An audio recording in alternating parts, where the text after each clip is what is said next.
says we're live. Let's see when it's actually going to go live. Time is an illusion. People in the chat. All right. I think we're live. Cool. How's it going, everyone? Hey, guys. This is obviously a live stream of the Nintendo Prime podcast. A little different on this first episode back because things never go as planned. I think you should know that by now at Nintendo Prime. There's no Eric, for those of you that are regulars. Eric is not here. He is off in Colorado doing job-related things. 5J is back. He is technically supposed to be a regular co-host now, so I don't know. It's been 3 months, so like nothing. I'm not even a regular. This isn't even a regular podcast at this point. Yeah. I mean, but I was on the last one that he did, so technically that's 2 in a row for me. Yeah, maybe 3 in a row actually. Could be. Were you on the HMK one? Yes. Yeah, so that's 3 in a row. That was all the way back in July. Holy crud. So obviously we have 5J Gaming here. We were supposed to have GameOverJesse. He's in the thumbnail.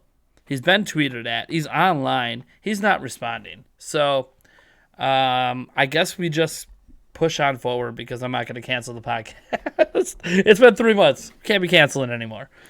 No. So how's it going, everyone? Some things with the podcast I guess I want to note before we get into our topics and everything else. There are going to be some changes, and the first thing I wanted to mention this to our patrons first, but you guys know, a lot of you guys know, it's probably been crazy. We'll get into what's been going on the last 3 months, but I have decided that I want to make the podcast probably live moving forward. That's obviously going to affect Patreon a bit because Patreon you used to pay to get like early access to the podcast. There's a number of reasons why I want to switch to it being a live show. First off, pretty much every major gaming podcast is a live show anyways. So by the time you guys hear our podcast, it's two days later, 3 days later. The public hears it like 4 days later. And what we talked about might not be as relevant anymore 4 days later because things happen. Whereas when you're live, it's literally the most relevant it's ever going to be right at that time. So I'm debating on what to do about that because do I want to delay the audio version and still make that like, oh, you get the audio version early? Do you really even care when you could just hit play on YouTube? And once it's on YouTube, you could literally download it. Do I do it live, but then hide the video and then have it early access for the DVR version of it and then public access later? I know like Spawnwave did that for a while. I don't know. That is something I'm still deciding on. But here's the thing.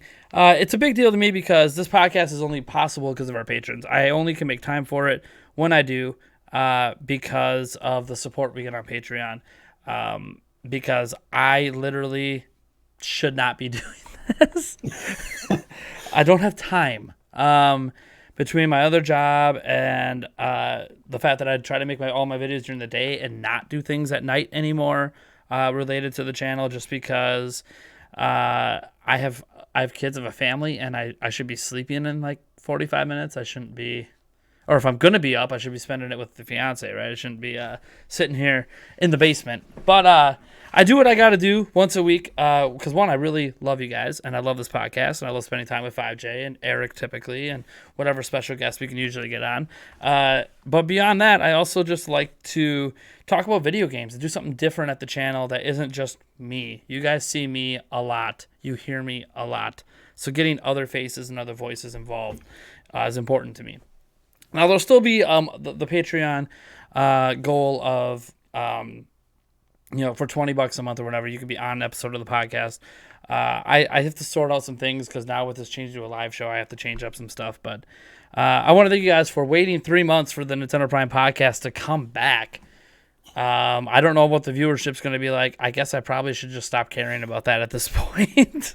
And just focus on making the best show we can. So, since the show has already had a really rough start, let's get into topic one.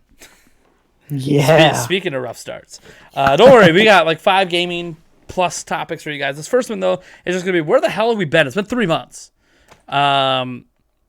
And I'm going to be honest with you guys. Most of it's on me. Why we haven't had a podcast in 3 months. I think the last podcast was like the first week of August. A lot's been happening. I don't want to get into all of it, but I've had some health problems. I've had multiple heart attacks. I've had I hate bringing this up, but I already mentioned in the live stream once there was an attempted suicide on my part, and a bunch of other stuff that obviously, if you can't tell, I'm in a much better mood, much better frame of mind these days. And I'm on my path to getting healthier, and I have to lose a whole bunch of weight for health reasons. And if you ever see me reach for this Diet Pepsi, you can yell at me all day long because I'm not supposed to be drinking soda.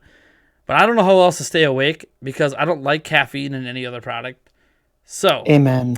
I technically, you know what? I do have this Respawn stuff that is really good in water, so I guess I could do that. But that's not really good for you either. So, I don't know.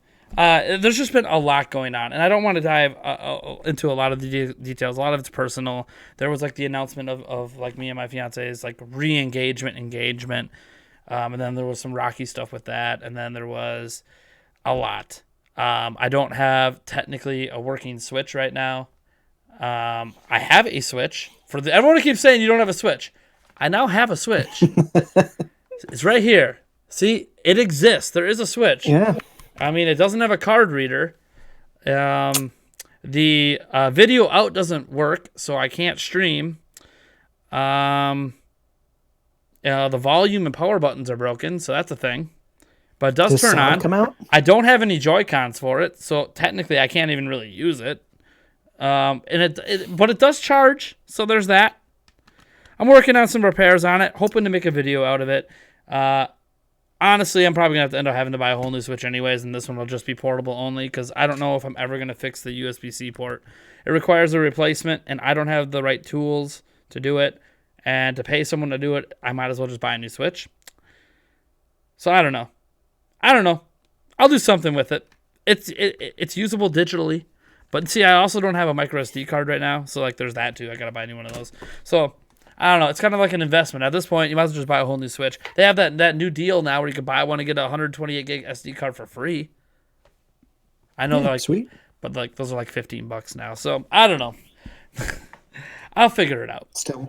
I'll figure it out. Because I obviously been missing the Switch. I know a lot of guys have noticed in my videos, like you can kind of tell I haven't been playing Switch games in a while, 3 months to be exact. Because I don't have one. Because I got in hard financial times due to all the medical stuff and what I did to myself, and it sucks. I made a lot of bad choices. Don't be me. Like seriously, if you're feeling down on your luck, you're feeling depressed, you feel like the world's better off without you, get help, please. Please. You know, I know the suicide hotline's not always like the best place to go to, but it is technically better than just doing nothing. Mm-hmm. So you can always check those out. You can always call 911. They'll always connect you as well. And seek out friends and family, even if you don't want them to know what's going on. I mean, I'm one of those people that's probably most guilty. Most of my family has no idea what's been happening to me the last 3 months. Not even like my parents. I mean, they know about the heart attacks. They don't know about the suicide or any of that stuff because they don't know me as well as I probably wish they did. Kind of disconnected with them a lot over the years. So I don't. Like, I'm worried about them panicking and overreacting when that's the exact opposite of what I need. But if you're listening to this podcast, Mom, I'm sorry that this is how you found out. Oh, boy. But, hey, like, I'd argue the most important person in my life obviously has been there through it all with my fiance. Obviously, my kids don't know because they're kids. But life moves forward. My last 3 months have been nothing but chaos and stress and things I did to myself. How about you, 5J? How's your last 3 months been going? What have you been doing? Well, within 3 months ago, what was it, November? Yeah, I think about 3 months ago, I was actually in New York. Nice. So this year was my 30th birthday. Oh, so nice. Big one for me. Yeah. Lauren surprised me by taking me to a trip to New York. I know, right? Just the picture of youth over here. But we went to like the Nintendo World Store, or Nintendo New York as it's called now. and it was really, really cool. So I made a video about the trip and going to the Nintendo store and all the stuff I got there and stuff. But since then, I've kind of been on a hiatus. I think it's been coming for a while because I used to stream for GameOverJesse and I used to stream for you, Yep. Nintendo Prime. And I stopped doing Jesse and I stopped doing Nintendo Prime, and I've been cutting back on my channel. I think there's just been so much more responsibility in my life since when I started streaming. And the fact that I haven't been, like, I've been grinding enough to impact like my personal life, but I haven't been grinding enough to like make my channel get somewhere. So it's like this middle ground where it's like I've been hurting myself, but not helping myself in the channel. So it's just like I needed to spend time with Lauren, with the house, taking care of chores, taking care of this place, taking care of the dogs, just kind of living a normal life for a little while. So the past month and a half or so, I haven't been doing anything with my channel. Yep. But one thing that I did accomplish in that time that could impact the channel is I've cleaned up this game room a lot. All you see is this green wall here, but what was over there is nothing but piles and piles of stuff. I had nowhere to put any of it. I just kept like buying, like I'd go to New York and I got all this stuff and it's like, great. And it sits on a table. I'm like, what do I do with it? Mm-hmm. So I've been getting shelves put up in here and organizing things and games and systems. And now I have systems up on the wall and stuff. So I don't have this one entertainment center with 600,000 wires. Now the 600,000 wires are running down my walls. But still, it's better than it was. And, might make a good game room video someday. I have wires everywhere. Yeah. Like I have like an actual studio area, and yeah. I probably did the worst cable man. I mean, even like I'm looking down, like my microphone cord is here, and it is tangled up with 2 game controller cords coming out of my computer. Also tangled up with a phone charger. Also tangled up with the power cord for the mixer. The mixer's cords are all cable managed, but they're just kind of like a big long line across the floor that I trip over all the time instead of like covering it with a mat. I don't know. The place is actually a lot cleaner than it was 3 months ago, but it still doesn't look that great right now. So I have a gaming collection in here. So here are all the systems that are currently hooked up to 2 TVs here. I have one CRT. It's a high quality professional video monitor that I recently got. Yep. And then I have I just got a 4K TV, but it's not very big. It's like 40 inches. Anyways, I have Sega Saturn, Dreamcast, Mega SG, which is basically a Genesis attached to a Sega CD, GameCube, analog Super NT, which is like a 1080p Super Nintendo, PS2, Coleco Atom, which is a really old 80s computer. Yeah. I've got a Mac Mini. I've got a Retron 5. I got a Wii, an N64, PS3, PS4, Xbox One S, Wii U, Switch. Where's that? I got another little like ColecoVision thing. So those are all currently hooked up to these TVs, and just all the wires, the power cords alone. My goodness. Cool. So yeah, there was a lot of junk that I had to organize, and now the game room is looking much better. It's not quite ready for video, but that is one benefit that's happened for the channel since I've been gone. As you talk about all those systems, I have a broken Switch. I have a DS that fully works. It's the old school fat one. Yes, that's the one I have. But I do not have a power cord for it, so I can't charge it. But I know it works. So there is that. I think I actually might have a DS and a GBA game around here somewhere that I could play in it. I found my old Switch Monopoly physical game. But again, don't have the card reader, so couldn't even try to play it. How did you get this Frankenstein gutted Switch anyway? Someone sent it to me. Shout out to Amazing Key. He sent it to me because he knows I didn't have a Switch at all, and he figures me having a Switch is better than not having a Switch. And to be fair, I have used it as a prop in videos, so there you go. It has gotten use technically, but the thing is, I don't have any Joy-Cons, and you were like, well, okay, cool, just hook it up and do video out. And like use it on the TV, but there's no video out. That's why he stopped using it, because the video out doesn't work. So, but here's the thing: if I put it in the dock, and I want to say get the only controller in the house I have right now that will work with the Switch, this Power A controller to get this to work, right? Okay. Oh, there you go.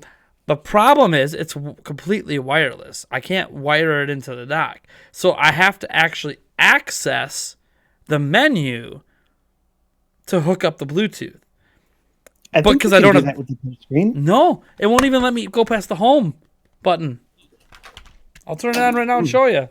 Now maybe that's because it's more broken than I thought. I don't know. Idea. Could be. I'm gonna take my Joy-Cons off. I happen to have my Switch here as well. Yeah, like look at this. We're gonna test this. Look. Oh no, mine's too dead. It won't even turn on. But yeah, try accessing the home menu without. Yeah, okay. When I do that, when I go to it does not do anything. So maybe even the touchscreen's broken for all I know. Oh, that could totally be broken because I was gonna say you can go into controllers. Yeah, I can't do any of that. Everything. I can't do any of that. Your touchscreen's dead, dude. Yeah, but hey, it turns on. I can see. So literally, without the Joy-Cons, nothing. It's a useless system. So, ouch. I'm definitely going to be buying a new one since I just had it confirmed because I haven't had a working Switch around me to even test. This is pretty. It's pretty broken.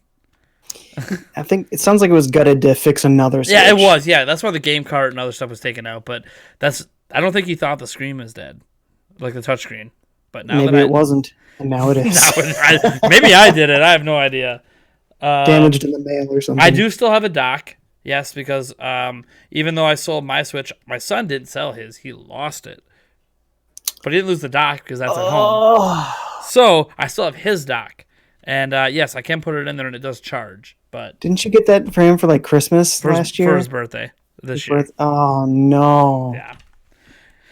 Needless to say, if he ever gets another one, it's going to be a light. And it's going to be a ways away. Chained to his arm. It ain't happening for Christmas, I can tell you that. It's gonna be a little while. Daddy don't even have a working Switch, so son, you ain't gonna have one before me. I need it for work, let alone for my own personal use. So, anyways, hopefully that'll get solved. Obviously, I'm dealing with a lot of extracurricular things right now that I can't just plop $300 on myself. I wish I could. It's been quite a 3 months. Hey, Chublima. I see you in the chat. I know I shouldn't address the chat yet. You can go ahead and yell at Jesse for me. Yeah. He never showed up. He's online. No, technically, he did show up. I guess. But that was for like 5 seconds, and then he disconnected. I don't know if it was technical issues. I have no idea. Yeah. This is now like the third time GameOverJesse's done this to me, by the way, in the last 2 years. It's why I don't invite him on the podcast very often, because when I do, he always says yes, and he only shows up 1/3 of the time. So... But you ask him because you really do want to have him on. I do want to have him on. Awesome. I actually like GameOverJesse. Maybe I should just ask Chublima next time. Or, you know what? I'll just hijack everyone from the Hylian Gamecast that's not GameOverJesse. Because I know Daniel and Chublima will show up. Yeah. I know that. I know you two guys will show up. You guys respond and you guys show up. You guys showed up to the stream. And he did. Anyways. He's in the thumbnail. Thanks for the free advertising. Anyways. We'll just give him the benefit of the doubt. He's really busy. He couldn't make it. All right, so that's been our last 3 months. Let's get into the actual gaming topics. Let's see here. Topic number 2, or I guess number 1 for your guys' relevance, is what have we been playing lately and why? Which I think is a very interesting question considering that I don't have a working Switch. And you haven't been doing anything on your channel in a little bit now, like a month at least. I think a month was the last time you uploaded a video.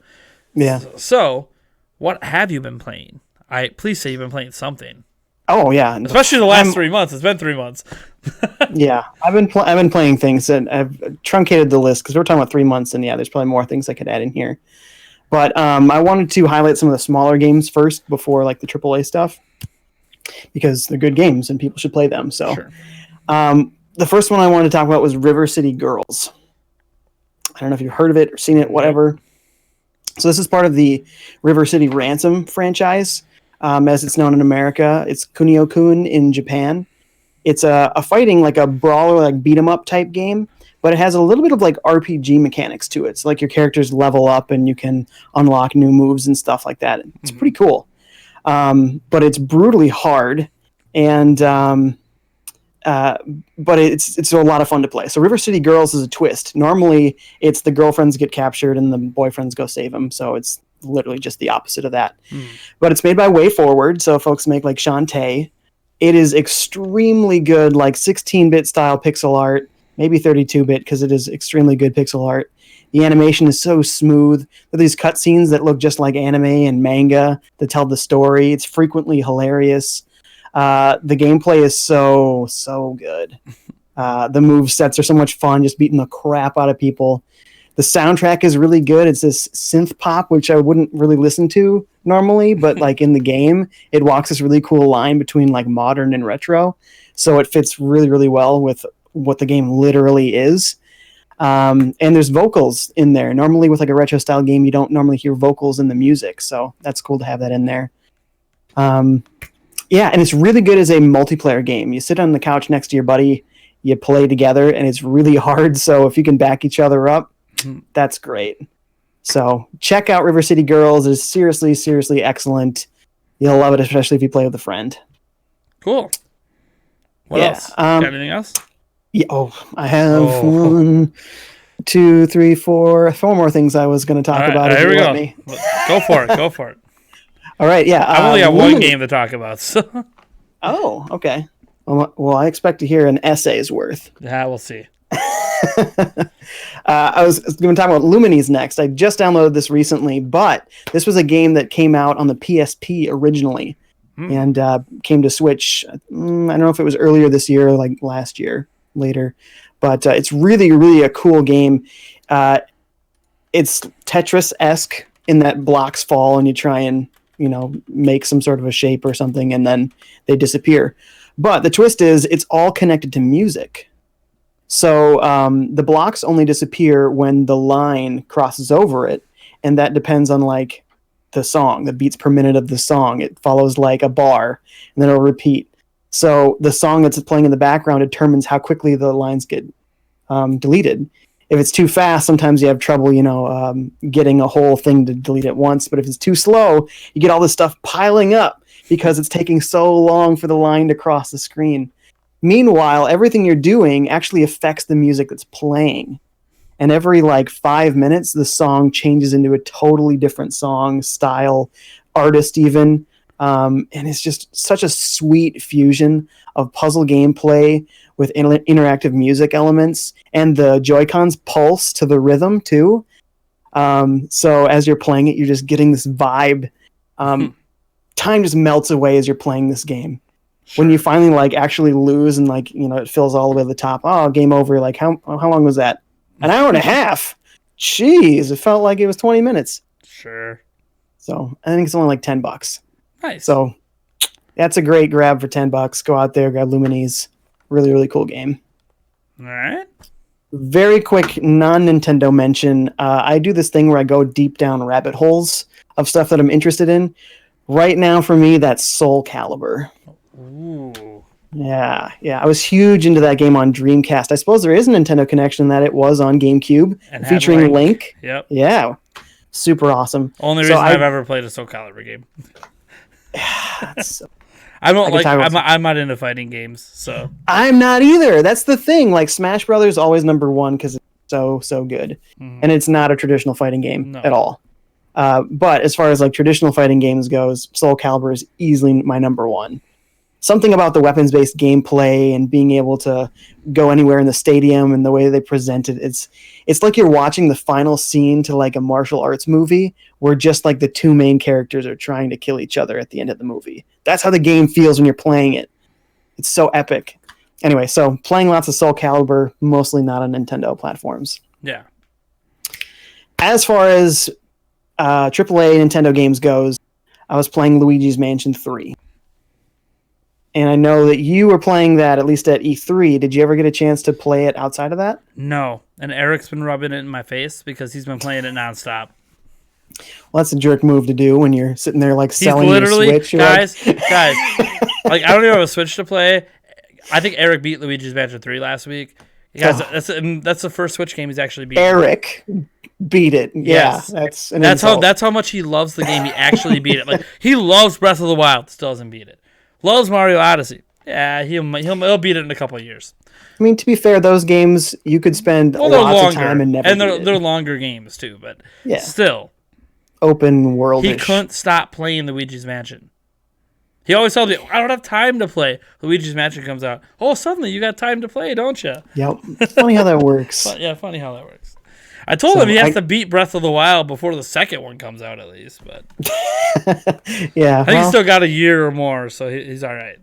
I mean, he should. Most of them aren't sequels, but when it is a direct sequel, you probably should. He'll beat it on our trip to the E3. I think it's the last time he played it was when we went to E3. So when we go to E3 again, he'll probably beat it then. There you go. Perfect. I'm like, hey, we're going to see more of it. You need to know what's happening. Beat the game.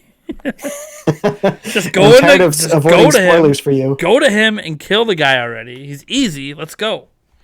Anyways. Oh, that's all he's waiting for? Yeah. Pretty much. I think he's got one more of the... I already forgot what they're called. The beast things to do. You don't have to do it. It's optional. Boy, it's been a long time, hasn't it? Yeah, it has been. Like, that mechanical thing. Guardian Beasts? Was that what they were called? I don't remember now. See, guys, I am so... Varuta, that's in my mind. Well, yeah, I mean, that's one of them, but... but I can't remember the general term for it. Wow, Zelda fans we are. Yeah, I know, right? People are going to come at me. I'm supposed to be this big Zelda guy, and it's like my favorite game of all time, and I don't remember... Long as since I've even touched a video... No, actually, it hasn't been long since I touched a video game, but that long since I touched a Nintendo video game? I haven't touched Breath of the Wild in like 6 months. I feel bad too. I still haven't 100% it. It's not they're not shrines. Divine Beast? Yes! That's what it is. That was it. Divine Beast. Anyways. New Beast was Is there anything else you've been playing? Yeah, so Luigi's Mansion, definitely awesome. Recommended. I've been playing Pokemon Shield, the last one. Sure. I actually had to put Luigi's Mansion down because I have a friend who's like really into Pokemon, like competitive breeding and stuff, wants to get all the perfect IVs and everything. So if I want to like there's like a co-op ability, you can face these gigantic Pokemon together with your friends. Sure. If I want to be able to be in those battles with him, I have to be of a similar level. So I had to like put Luigi's Mansion down so I could be somewhat close to his level so we can do these like 5-star raids and he doesn't have to keep trading me his good Pokemon and then I have to trade him back when we're done kind of thing. But I really, really like Pokemon Shield.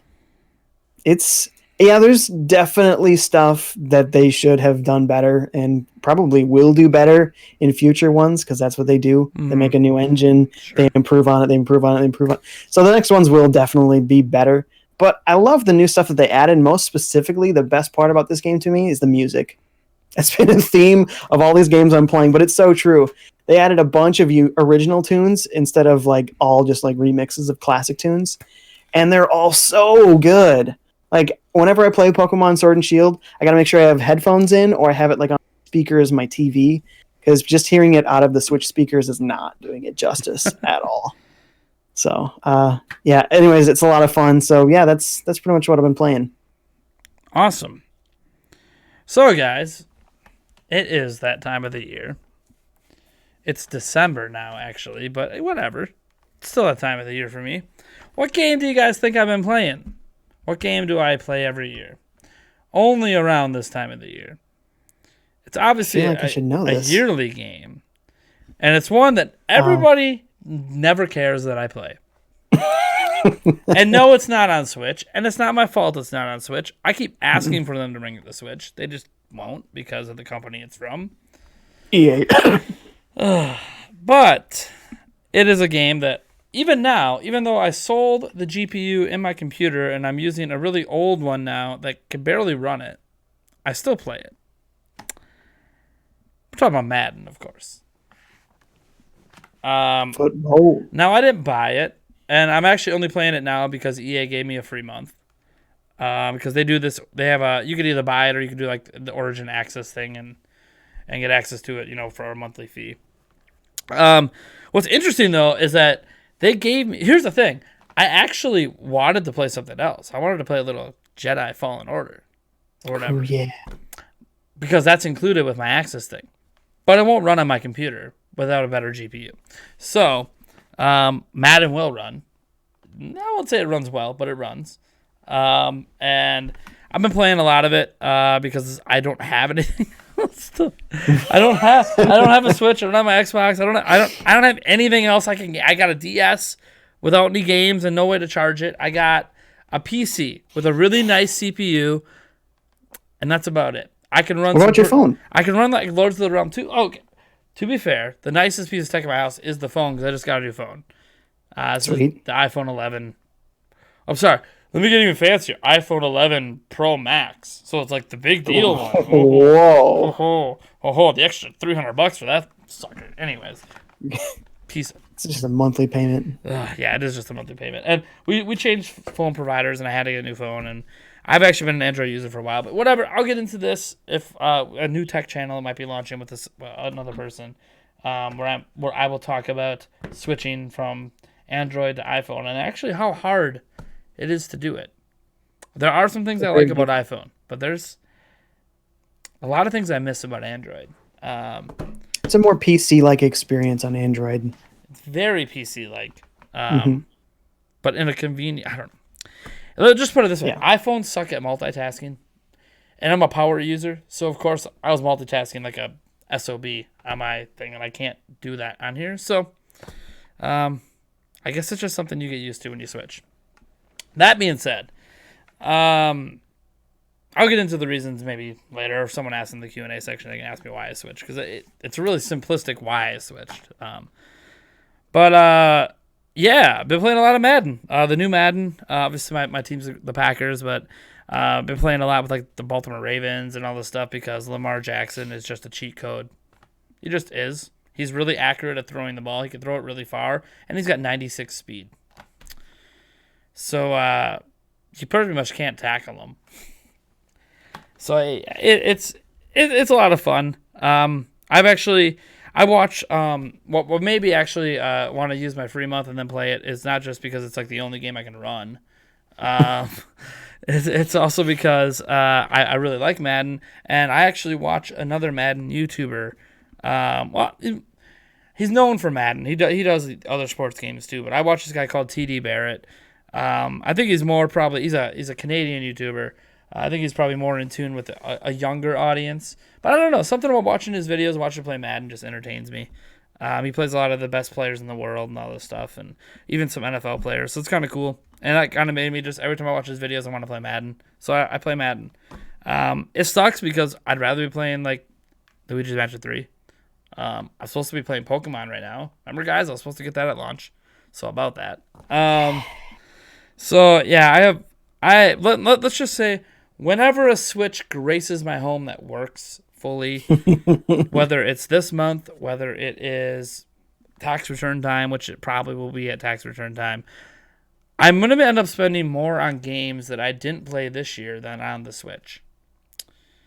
So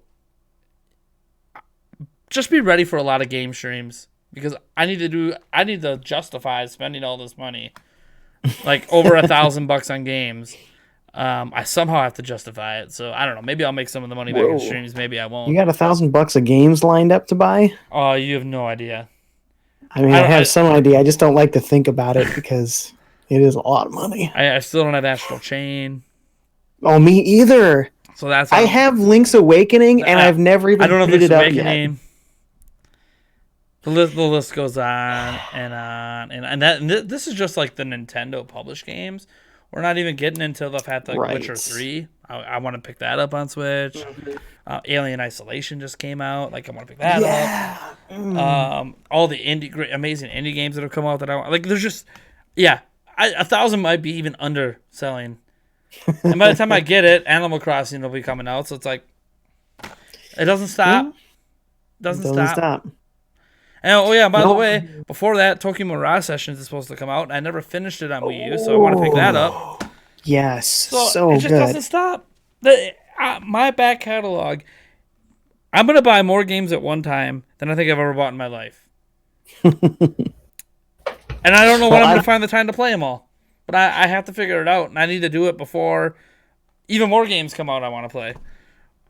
Whatever. Yeah. I guess I don't need to worry about the lineup next year because I have all of 2019's lineup to play. Everything from Mario Maker.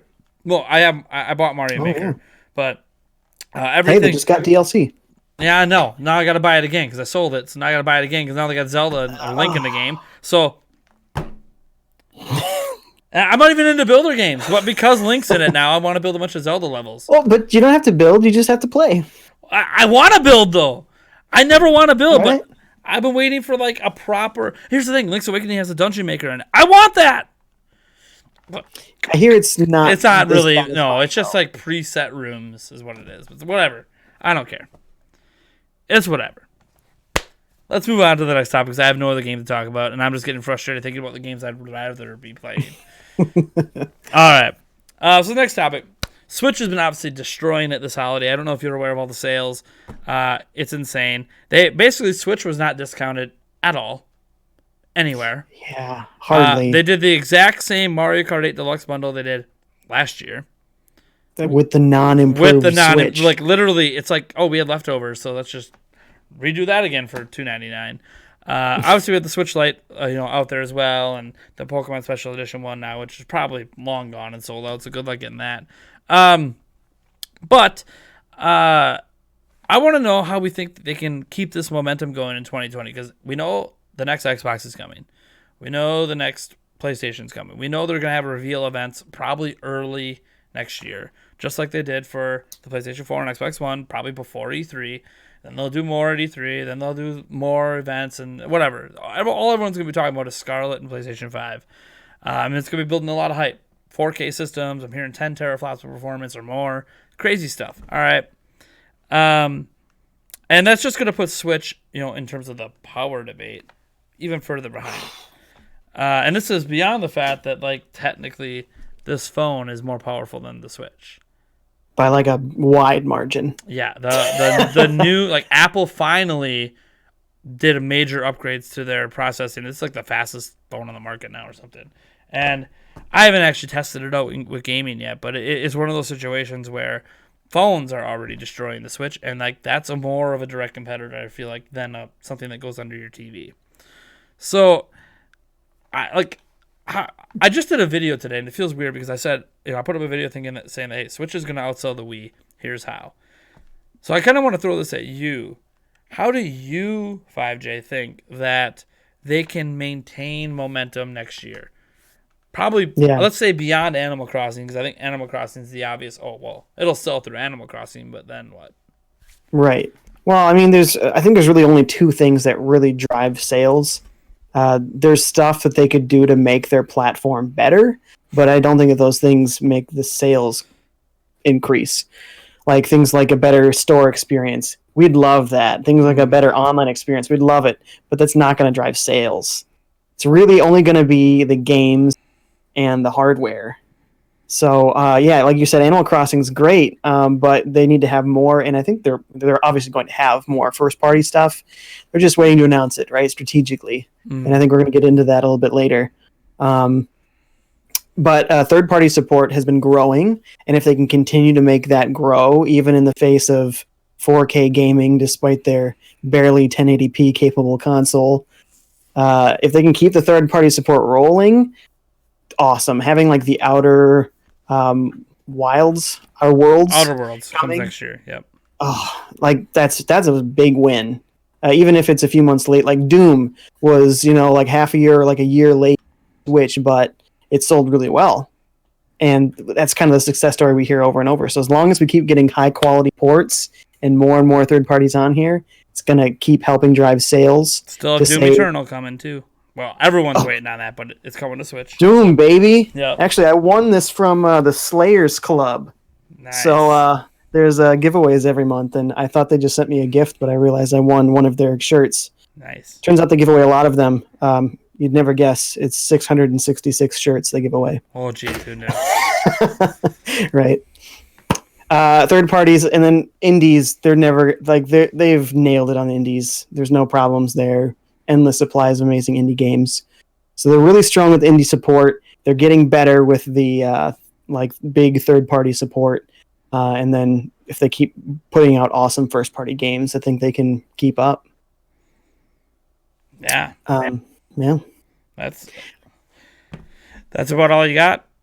Hardware, I think, is another thing that drives sales. Like having the Switch Lite helps, but I don't know that we're going to get a hardware revision in 2020 of any kind. I know there's like a lot of people, and like if Super Rental Day was on, he would just be like, "Dude, we're getting that Switch Pro. It's happening next year." Like, maybe. I mean, it might, but even if it did, I don't know that it's going to impact sales that much. Well, do you remember all the rumors about the HD Wii? Sure. That never happened. Should have happened. Yes, no, it did happen. It's called the Wii U. Well, I guarantee it. I know. Guarantee HD Wii became Wii U. But there should have just been an HD Wii, forward compatible with all Wii games, come out in 2010. Forget the Wii U, forget the tablet. Literally just HD. You're already 100 million seller, and then you can sell another 20, 30 million, and that can transition you until Switch. But I swear it went from that idea to the Wii U, and so that's what could be happening. All these rumors about Switch it all depends Pro because easily remember, be Switch 2. I don't know if you remember this. Michael Pachter was the one pushing Wii HD needs to be a thing. It needs to be a thing. If Nintendo is smart, it's gonna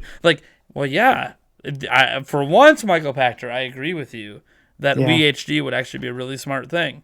And then they're like, oh, we're just going to do Wii U, which, it's an HD Wii, but it's more powerful. But you can play your Wii games, but they're not in HD. And they're on you're literally playing like a Wii inside of the Wii U, so it's not even native.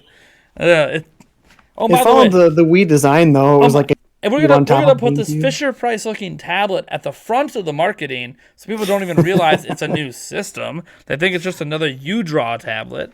Anyway. Oh, gosh. The Wii U. I love the Wii U, guys. I owned every single exclusive game ever released on that platform and beat most of them. Except Devil's Third. Did not beat Devil's Third. That game's terrible. Devil's Turd, excuse you. But I owned it, so, I mean, what does that tell you? I wanted to get it when it was like $5 for a while. I got it when it was 60, so... Yeah, you're excited about a game. I mean, you go for it. I wasn't excited about it. It was already like one of the worst reviewed games of the year at the time I bought it. But I'm like, I've owned every exclusive. I gotta have that thing. Like I buy all the exclusives for like every Nintendo platform, and that just not my fault. Nintendo funded a bad one, like really bad one. Like they funded bad ones before, but like this was like Superman 64 levels of bad. The game I bought at full price as a child. As a kid, it's Superman. You're excited. Oh, yep. And to tell you the truth, the multiplayer was actually fun, but it made no sense because Superman was flying in a car instead of just flying. Well, to me, okay, so for the momentum for next year, all right, for me, it's really all about the lineup because they can't, even if they release the Switch Pro, nothing they do hardware-wise is going to do anything about the fact that you're about to be blown out of the water by systems that are probably $100 to $200 more expensive than you, but are 18 times more powerful and pushing 4K and all this other stuff they're going to be doing. And here's the thing, like it's easy to say, oh, who cares about 4K? So I was out. I didn't buy anything this holiday season, but I went out on Saturday, and like even when things weren't on sale, like 4K TVs are now like under $300. Yeah, this 40-inch TV was $200, and I had a rebate card from something that literally covered the entire cost of it. It was free. Like yes, there are still 1080p TVs out there, but when Walmart has a vast majority of what they're selling is 4K and it's cheap, it's mainstream now. When people buy a new TV, they're buying a 4K TV. Yeah. So, personally, I obviously realize that that's going to become a bigger deal. But I also liken the Switch to the Wii situation. HD was a big deal when when Wii came out. It was becoming a big deal, and the other systems banked on it, and Nintendo's like, 480, we're good. And it worked. It was fine. They were correct for at least 3 years before people fully transitioned. And that's why I always thought Wii HD would make sense now that people have transitioned, but whatever. Excuse me. So I was like, all right, so next year they can't do anything about the power. But the Switch is insanely popular right now. People are really happy with the Switch. They are selling millions and millions, 10 plus million of them over this 3-month period leading into next year. So they have all the momentum. You have even tech tubers saying how excited they are that they bought a Switch. Like I think Marquis or MKHB, he put up a video doing his own little YouTube rewind for tech people, and like some of the tech people on there said, "Hey, my favorite thing I bought this year was the Switch." Like, okay, cool. So Switch is being pushed really hard, even by like popular YouTube personalities. So they need to just keep releasing games that people want to play. Because ultimately, why do we buy video game machines? To play games. So if you keep giving us games we can't ignore, no one's going to care that you could spend $200 more and get a 4K system. Because you can't play Breath of the Wild 2 on it. Yep. If they need to start building more hype, I think, because right now, I think Animal Crossing is the only game from Nintendo that we know of coming out next year. For sure that we know coming. Like, I mean, for sure coming next year. Tokyo Mirage Sessions as well. I mean, that's Atlas, though. Yeah, but published by Nintendo. Published by Nintendo. It's a Fire Emblem crossover game, so. Yeah, it is. It's awesome. But I mean, that didn't sell well on Wii U. I don't think it's going to do gangbusters on Switch. I bet it'll way outsell what it sold on Wii U, though. Well, probably, especially Alpha Fire Emblem. Sheer install base. Fire Emblem 3 Houses just came out too, so people might get interested because of that. But here's the thing, like, I haven't played that either. Animal Crossing is going to be huge. I mean, the last one sold almost 13 million. It's going to be big. It'll probably outsell that. It'll be the best-selling Animal Crossing of all time. Especially with the momentum of Switch. Everything else, like Zelda, Breath of the Wild's like, it's destroyed the best-selling Zelda game ever, like more than doubled it. Mario Odyssey is the best-selling 3D Mario game of all time, and it's not even close. Ultimate crushed Brawl on 100 million unit Wii. It crushed it already. Wow. In less than a year. So, like... It's so cool. And that's back in September. God knows what the sales are now. It's insane to me thinking about what Nintendo could do to maintain that momentum. Because, yeah, you're going to hear all the hype about this and all the hype about that. But if you just keep putting out games that people can't deny their excitement for, it's just going to keep going. There's no reason for Switch to stop. And the nice thing for Switch... And this is, as much as detractors are going to argue about how, it does matter that it's going to be not very powerful, not this. Switch is in its own market. I said before, like, its number one competitor is phones. And how many of you in the chat right now, I realize we're all Nintendo fans, so have some bias, of course. But really look at that phone in our pocket and think, yeah, that competes with my Switch. Switch is a gaming first, like a gaming forward platform. Our phones are kind of, we'll game on them when it's convenient. And there are great games on the phone. Like even Downwell, which is one of the best indie games to come out on Switch this past year, started as a phone game. So like there are great games on phones. So I'm not dismissing the phone as a gaming platform like a lot of people do, because I recognize that, yeah, a lot of them have those microtransaction crazy stuff going on, which by the way, a lot of AAA games don't have that too. But I recognize, like, phones can be a legit gaming platform. But there's just something about how when you grab your phone, the first thing you think about usually isn't gaming. It's thinking about, I got to text, I got to call, I got to check Facebook, I got to go on YouTube, watch a video. Like, you're not... First thing you think about when you turn on Switch is, what am I going to play today? Yeah, plus the barrier to entry for games like Breath of the Wild means you have to have a strategy figured out for your phone of how do you play it. You can't just use the touchscreen. Mean, you can. There's emulators on phones that have touch control. Anyways, it's so.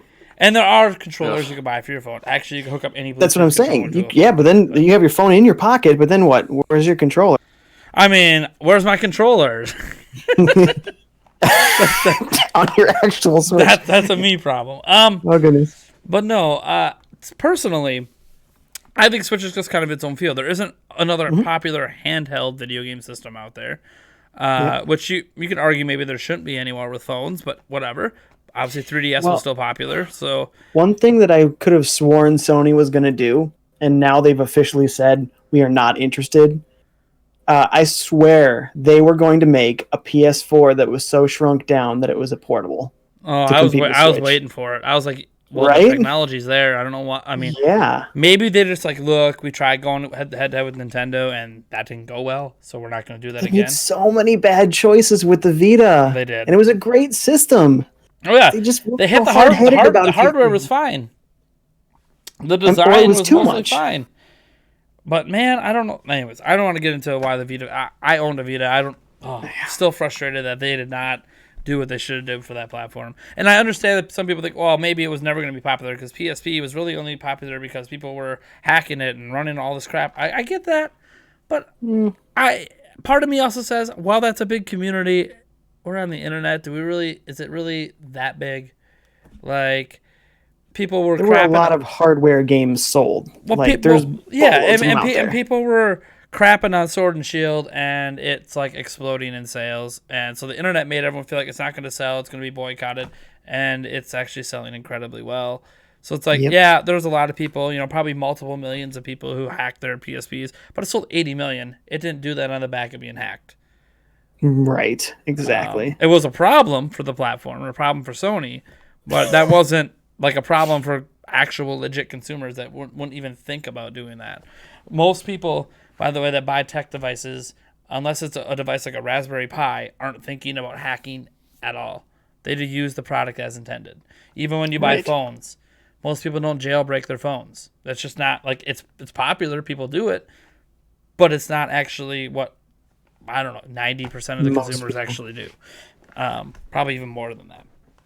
So Yeah, probably. I look at it as Switch is actually going to be, I think, fine next year, just because they're really, even with new systems coming out, they don't really compete with Switch. What Switch is going to be competing for is mind share, because everyone's going to be so hyped for these next gen systems. How are you going to be like, oh hey, but look at me over here? And Yep. it has to be with the software. Like they're going to have killer launch software or whatever, right? They're going to have something that impresses, or at least looks impressive. I know launch software for new platforms ends up never being as impressive as it looks beforehand, but people are going to be hyped because they think it's going to be impressive, whether it's a new Killzone or whatever it is. Kills. I mean, Yeah. that's what they launched PlayStation 4 with, so I'm just throwing it out there. They did? Oh, man. Yeah, that was their big exclusive game at launch, was Killzone. Wow. I thought it was dead in the PS3 era. It's cool. No, they launched PlayStation 4 with it. And it was still like, it was an okay game. It just, like, But it was an no one game. should really buy a PlayStation 4 at launch just to play Killzone kind of thing. Which an is okay fine, because game. they have full third-party support as well. So if you're excited for the new Assassin's Creed next year, or you're excited for Call of Duties or the Maddens or whatever big third-party game, Knack 2, whatever. Cyberpunk, Ooh, although there's that a might really not good be one. there at launch. I think they said it'll be on next gen, but it won't be at launch. Yeah. Whatever. I mean, I'll do that. the game's not even out yet. So, yeah, I think there's just a lot of excitement that always builds up for a new generation that Nintendo's got to compete with. How do we get eyeballs? And ironically, I think something we're going to talk about a little bit later is going to help them get some eyeballs. But it has to be by releasing games next year. Nintendo kind of has to bite the bullet in 2020 and 2021. They either need to announce and or release games in those 2 years that cannot be denied for attention. They already have one already announced in Breath of the Wild, like the sequel. Okay, Mm-hmm. it literally won Game of the Year. It's one of the highest rated games of all time, the first one. So Yeah.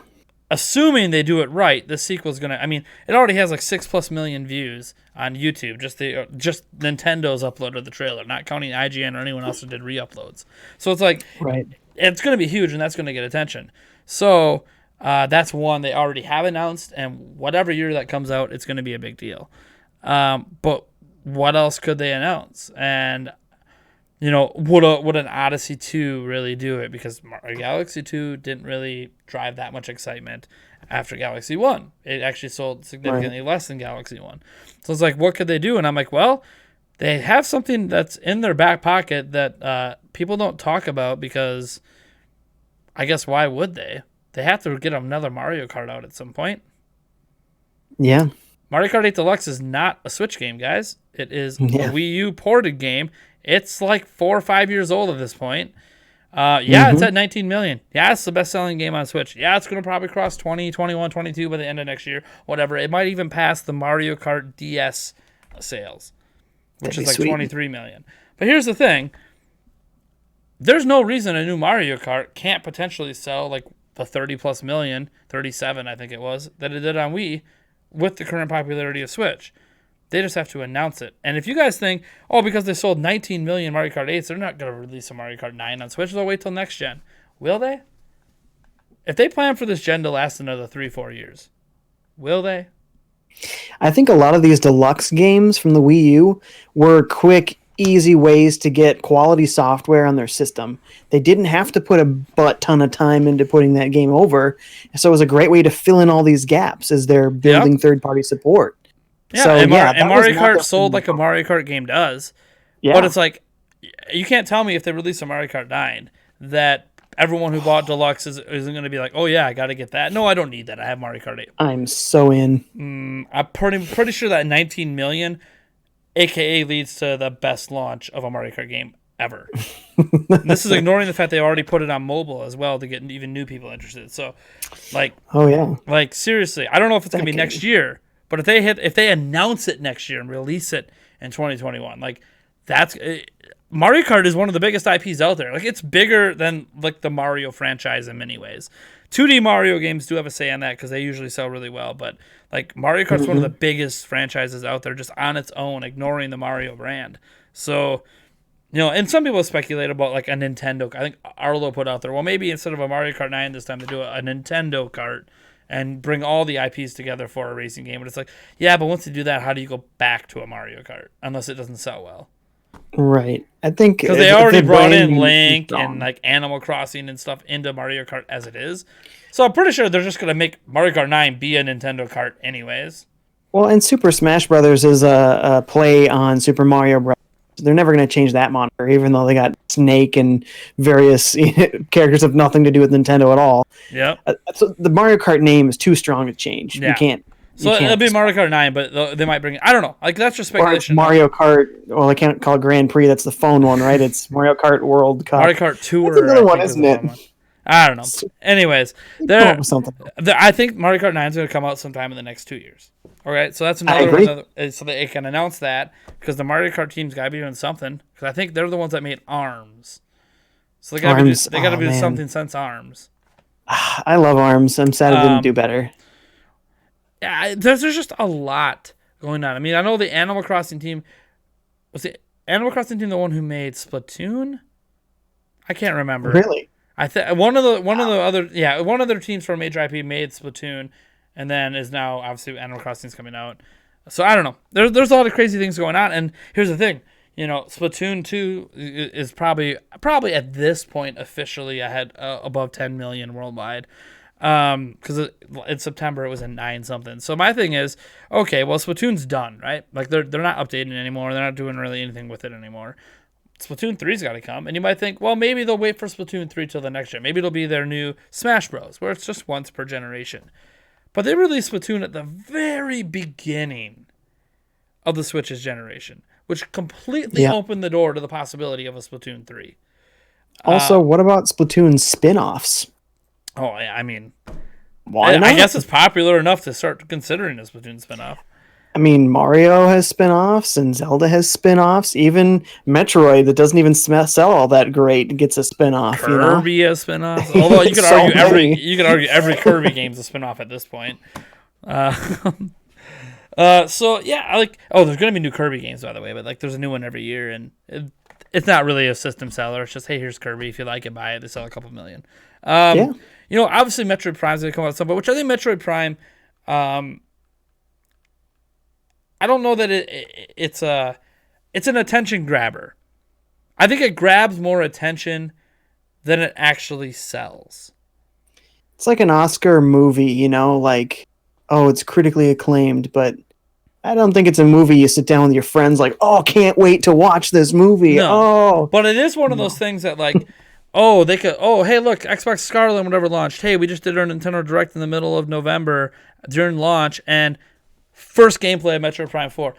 It'll draw attention because it's not going to sell like Zelda or Mario, but for some reason it'll capture a slice of the internet and trend on Twitter over everything else because it's this highly anticipated thing and the fans for it are really rabid, and it'll get more retweets and more views on the video than the game actually sells. But it doesn't matter. It's a big enough name that's been around long enough that's kind of okay, yeah, it's like an event. Oh, it's revealed. This is an event. We haven't had Metroid Prime since Wii. This is an event. So that could be a nice attention grabber. Won't necessarily push sales, but it is a way to keep the Switch relevant. Maybe during a period where they usually don't announce a lot of games at the end of the year. But hey, this is something, and they did technically tease Animal Crossing last holiday period. So you never know. It's something that they could look forward to. Potentially doing next year as well as kind of a, hey, look, we know these systems are awesome. Congrats on your launches. By the way, did you see Metroid Prime 4? Mm-hmm. Oh, and by the way, we're releasing Breath of the Wild 2 in a week. How's that going for you? I don't know if my hope is that it's coming next year. I don't actually know. Yeah, Bayonetta as well. They'll have that to show off at some point. But again, that doesn't really grab people. It's a Platinum game. I feel sorry for Platinum. Your games are amazing and just don't sell. I can't tell you why. Well, they sell well, but they don't sell in like a Nintendo. They don't even sell like a third-party game. Like even Bayonetta. Bayonetta is one of the most popular franchises that they've ever created. And like the best-selling game was the first game on Xbox 360 and PlayStation 4, and then obviously eventually on Switch and Wii U or whatever. But the thing is like that still combined sales is only like 3.5 million. Yeah. And obviously Bayonetta 2 is a Nintendo exclusive on Wii U. 14 million total consoles. Didn't exactly, do big numbers. And Bayonetta 3 will do better. It might hit a couple million, but which, by the way, that's something to scoff at. But it's kind of like they make AAA games that don't sell AAA numbers. They sell like Kirby. So I don't know. Which is fine if it's not your flagship game. I'm worried about Astral Chain. I'm really worried on Astral Chain. I think that game flopped hard, even though it's really highly regarded. That's why I feel bad. I got to pick it up because I know it's not like Devil's Third. Like I know this game is good, right? So I got to pick it up just to be like, I want more games like this, even if I end up not liking it. Other people do. Totally. They deserve more games like this. Anyway, I love Platinum games. I know the biggest game they were making that would have probably been their best seller got canceled by Microsoft. So let's not get into that one though. That'll make me angry. Talk about that. All right. So let's just look back on the past year. What are our favorite games on Switch this past year and why? Let's just go like 3. Let's just like grab 3 games. We don't need to go deep into it. Just like what's our top 3 from the past year? And now here's the thing. I haven't been able to play, so I'm going to go with just games I played this year. Because I think it's unfair for me to be like, oh yeah. So Astral Chain, isn't that in my top? I've never even touched a demo of it. So right, me either. What do we got? What do you got, 5J? Give me your top 3. Well, let's go back and forth. Sure. The first one I'm going to pick is Dragon Quest S Echoes of Elusive Age Definitive Edition. Yeah. I had to take a nap in the middle of that one. Dude, I don't know how they fit that title on the box art. They just had to like go progressively smaller fonts all the way down. It's like a point at the end. Yeah, it's so good. So I haven't played a lot of Dragon Quest games, but I have played a couple, including the one I think it was 9 on DS. Sure. It was exclusive to Nintendo's DS. It wasn't on anything else. It's really, really great. It's so good. Not only is it absolutely beautiful, but the one on Nintendo Switch is actually the definitive edition. Visually, no. Though it does have an exclusive feature where you can play it in 16-bit instead of 3D, which was a 3DS thing, but we didn't get that version here. Mm-hmm. So visually, it's not the best looking one, but it is the best sounding version in that it has both the Japanese and English voice acting, which no other platform has. And it also has a fully orchestrated soundtrack, which none of the other versions have. Well. Mm-hmm. So it's superior in multiple different ways, and it just so happens the game itself is also. It's a traditional JRPG, but they did it so right. When you get into a battle, it's so fast. You find their enemies. You can see the enemies, like in the new Pokemon. It's great. It's not random encounters. You see them. So you run into them. You're instantly in the battle and fighting. As soon as you win, here's your money. Get out, and you're back into the world. There's no like 3 seconds of loading. You know. And if you set an RPG down for like 3 weeks and you come back later, you're normally lost, right? Like, I guess I'll start over then because I don't remember anything. They fixed this problem. So whenever you boot up your save file, it gives you a little video and it tells you some of the most recent like milestones of what has happened in the story. All right. And then when you open the game up, you can check the map. And it'll tell you what you're supposed to do for the next quest, whether it's a side quest or the main quest, you can choose. And then it'll show you where you need to go. So you're never lost. You're always reminded what you were doing. And it's so beautiful and it sounds so great. And the combat's so fluid. And the story it's like fantasy, but they wrote it in such a way that it's not going to turn off people who normally don't love like deep fantasy. So it's really accessible, in so many ways. So they nailed it. Amazing game. Definitely one of the top Switch games of the year. So I'm going to toss this out here. Don't have a lot to say about it. I'm not going to have a lot to say about a lot of the games, the 3 games I bring up. But I'm throwing this out here because I don't know how this is still like one of the most amazing experiences that I've had this year in just cross gaming. Tetris 99. Oh, nice. Addicting as hell. I'm not good at it. Doesn't matter. It's like my childhood, but rapid fire against 98 other people, and I suck. My best finish is number 16, which if you play it, it's really not that hard to get into the top 20. It's getting like number 1 that's the problem, and I can't get there. But it gets really tough. It's crazy. It's fun. It's amazing. It takes a game that maybe a lot of people might not be into because it's a puzzle game, and it just makes it competitive in a really fun and interesting way. And it's there if you have the Nintendo Switch Online service. I think you can buy it separately now too. Yeah. I think even if you have Nintendo Switch Online, there's a separate mode that you have to buy regardless. Yeah, and I don't like that, but that's not how it was at launch. It wasn't like that at launch. So, like, I got to give a shout out. Tetris 99. I mean, I know a lot of amazing games. You guys got to remember, though, I only have, like, the first half of the year to go off of, which didn't exactly have a very strong lineup, if I'm being honest. So, like, Tetris 99 makes the cut, baby. Yeah. All right. What do you got? It's a great choice. I'm going to go Marvel Ultimate Alliance 3. Yes. Did you get a chance to play that one? I played it at E3.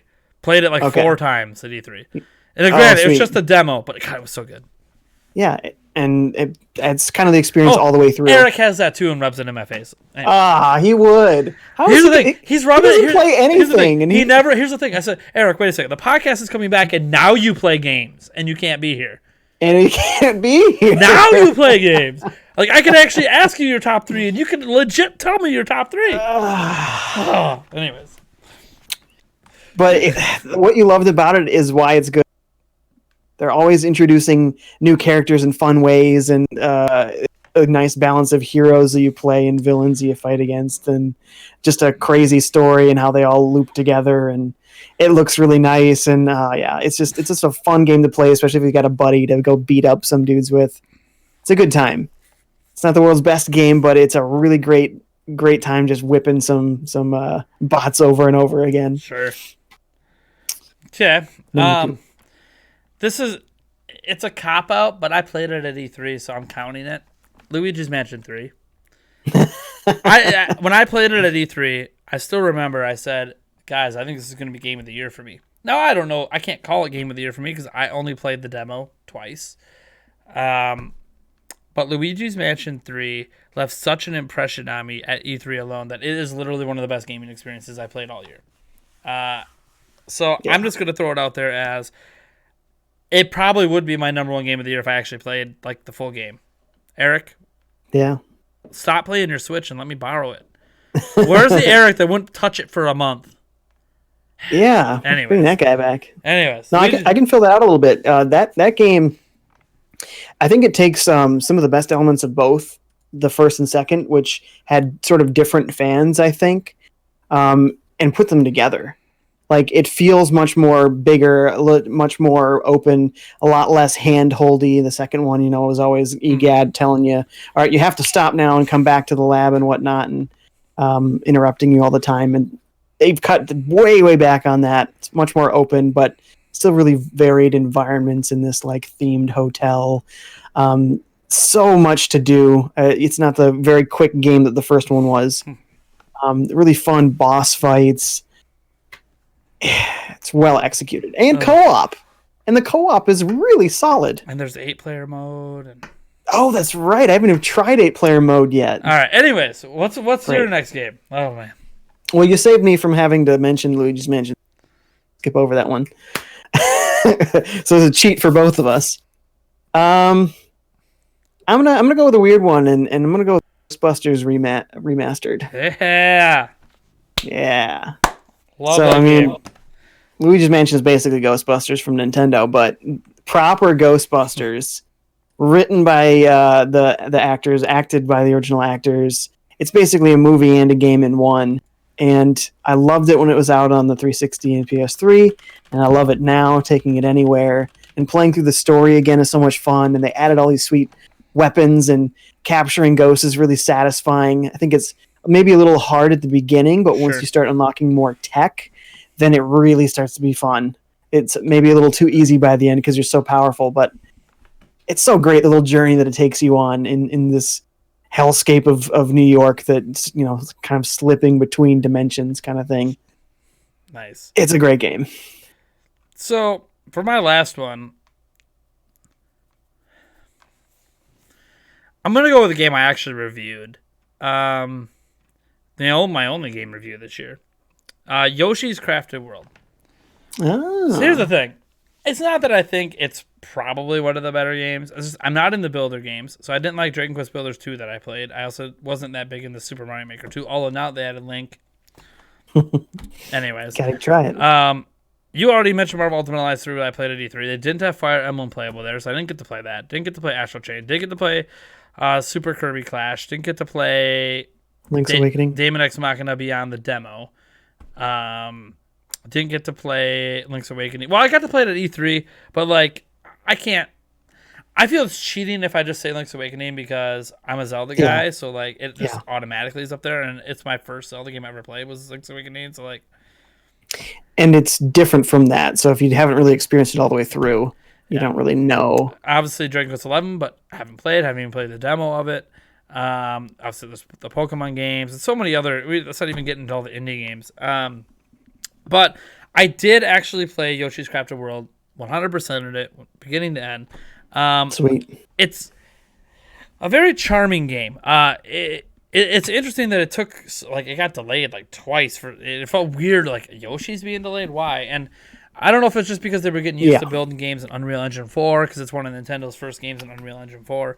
But it's just a really well put together game. It knows what it is. And it just kind of owns it. It's not a difficult game.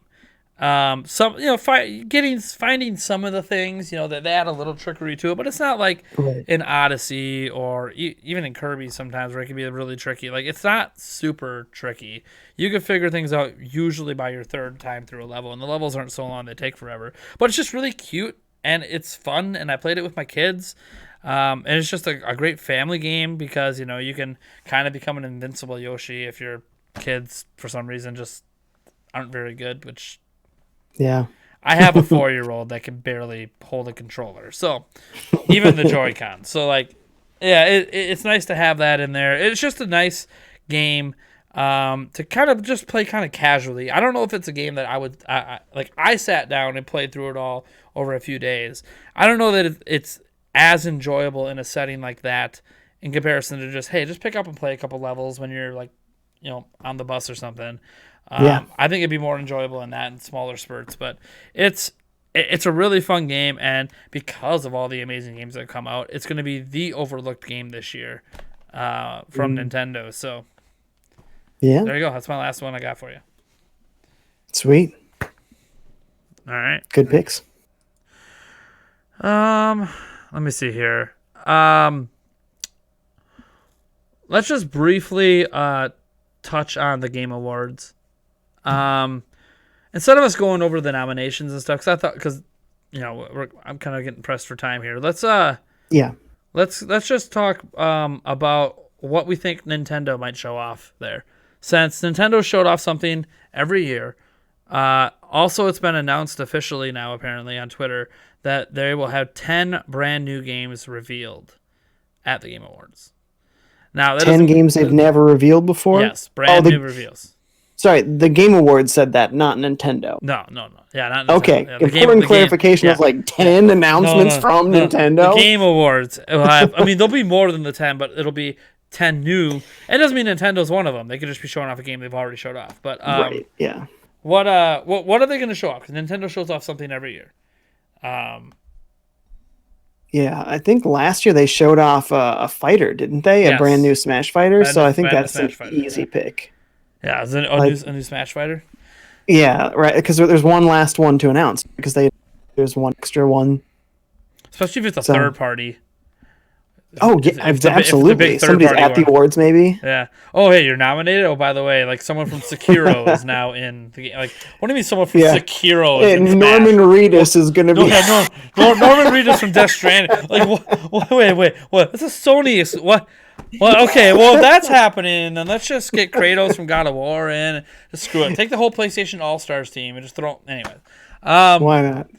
Like, so some people are hoping, obviously, for Breath of the Wild 2 to be shown there, because they did do Breath of the Wild way back at the Game Awards, and it went over really well. It was the first time they saw gameplay, although it was off-camera. It was really weird how they showed it. Anyways, so it would be kind of cool to get like a new trailer on that. We haven't seen anything since E3, especially if it's coming next year. Like, it'd be kind of cool to be like, hey, it's coming next year, 2020. Like, announce it here. That would be kind of neat. And would obviously drive hype because it's the Game Awards and it's like the biggest game Nintendo can name drop, and people will be like, oh my god, did you see that? Like, who cares about Death Stranding winning Game of the Year? Right. I'm just presuming it's going to happen. I don't actually know. Me too. I hope Smash has a chance at it, but we'll see. I know it's in, I wish it would, but voting. there's no way. It's in the voting. It's not happening. Yeah, it's not. It really seems, but then again, I don't know, man. They announced a fighter. Maybe it's going to be people. I don't know. Anyways, I'm just holding out hope that Smash can actually win a Game of the Year. But even though it didn't come out this year, that's just bad timing. The game. That's another. Oh yeah, because it didn't make it last year. To me, should happen at the beginning of January. Absolutely. But whatever. Or even February. Like, give people time to play the games that came out. But I guess I get they wanted to end the year. Like, I get it. I get. I don't know. Maybe they just want to avoid timing with any other award shows. I have no idea. But Breath of the Wild is an obvious choice, and something we already know about. Metroid Prime is another one that could be an obvious choice. We already know about it. Bayonetta was only ever shown off at the Game Awards, so okay, that could show up as well. But like, and he's like a Smash Fighter. Like, these are all things that Nintendo's done before, or you could expect. Right. I just want to throw a wild card out there, and it's not going to happen because this isn't the right place to announce it. But just because it's Nintendo, and they like to do weird things, and they have the momentum. I mean, come on, we're talking about, they thought Nintendo Land would be a great way to cap, like, launching the Wii U. And it wasn't even bundled in. Like, at least if it was bundled in, you could be like, oh, you're just showing off, like, the game you get with it. No, not even bundled in. It's true. And here's the thing, Nintendo Land's actually pretty good. It is. But, like, it's not a hype-driving game for a launch. Nope. It's a test game.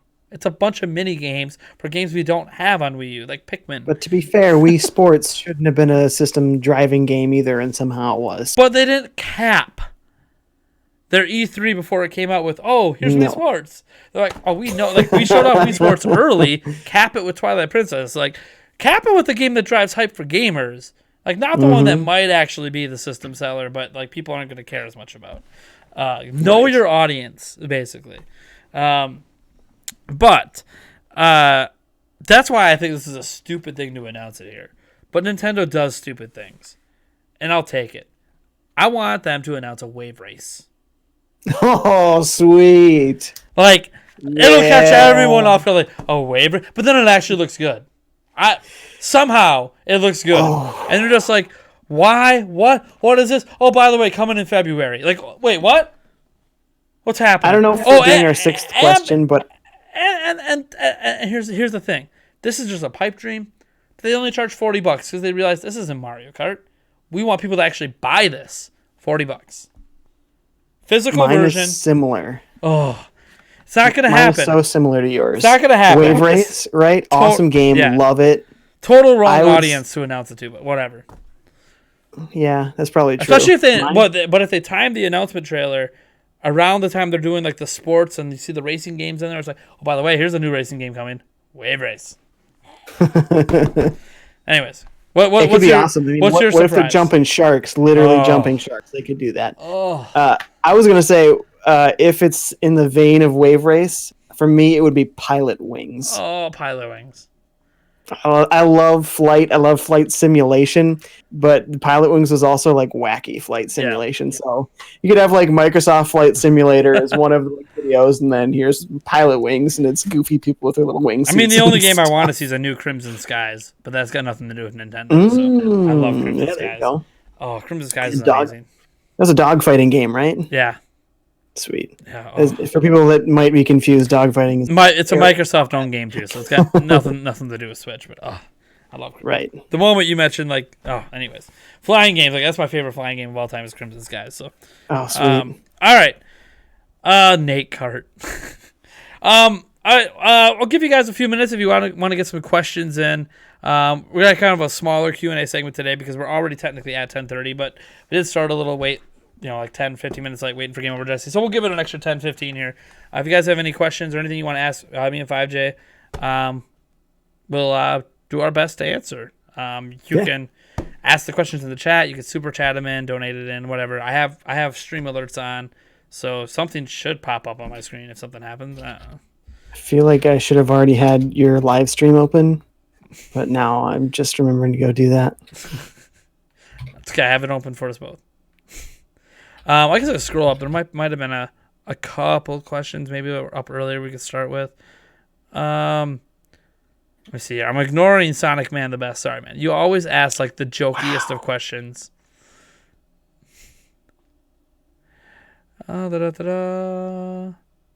You weren't kidding about GameOverJesse being in the thumbnail. He's like half of the thumbnail. Yeah. Oh, don't worry, guys. When this goes public, afterwards, it will have a different thumbnail. Can I be the other half? I might as well. Throw a little 5J. Screw it. Featuring 5J, even though he's in everyone. It's okay. Forward. But it's just us two, so I guess it would make sense. Then should I have myself peeking out of the corner? We could do like a Charlie's Angel type thing, back to back. Oh, back to back. Oh, man. What's this? Hey, K-Mac the Great earlier. This is not a question. He says, I have a spare EVGA 1060 overclocked I will never use again. I'll straight up send it to me. Let me know. I'll take it. I could play games again on my PC. I could probably play Jedi with that game. I know I could. It'd be on lower settings, but I could. That's almost as good as I had a 1070 before, so. Anyways, hit me up on Twitter or DMs or something, and I can give you a shipping address if you're serious about that. Brandon the Stallion says, do you think Super Mario Odyssey 2 will be announced at the Game Awards? No. Agreed. For some reason, I think Mario, it'd be a big announcement. But I think Mario's one of those things that Nintendo would like to surprise drop in a Direct. Yeah, for their flagship character, especially. Yeah, think about it. Even if they show Breath of the Wild 2, they didn't announce it at the Game Awards. They didn't announce Breath of the Wild at the Game Awards. It was announced at E3. So, Nintendo likes to control their big franchise announcements. That's why I think if they announce something new at the Game Awards, it won't be the biggest of big IPs. It's going to be something that they think needs to be targeted towards all gamers. That's why Bayonetta was announced there. And it's not a flagship thing that Nintendo thinks can carry them at any time. Nintendo already is dominating right now. They don't necessarily need attention at the Game Awards. But based on the lack of nominations, which that sucks. I don't know how Fire Emblem's not up for Game of the Year. It only scored 8 points better than Death Stranding. I'm just throwing that out there, and it's only got a single nomination. It'll probably win that nomination. Actually, it might not because there's actually some really good RPGs out there. Here's the deal. I probably didn't get nominated more because people didn't play it. I bet. Yep, people just didn't play it.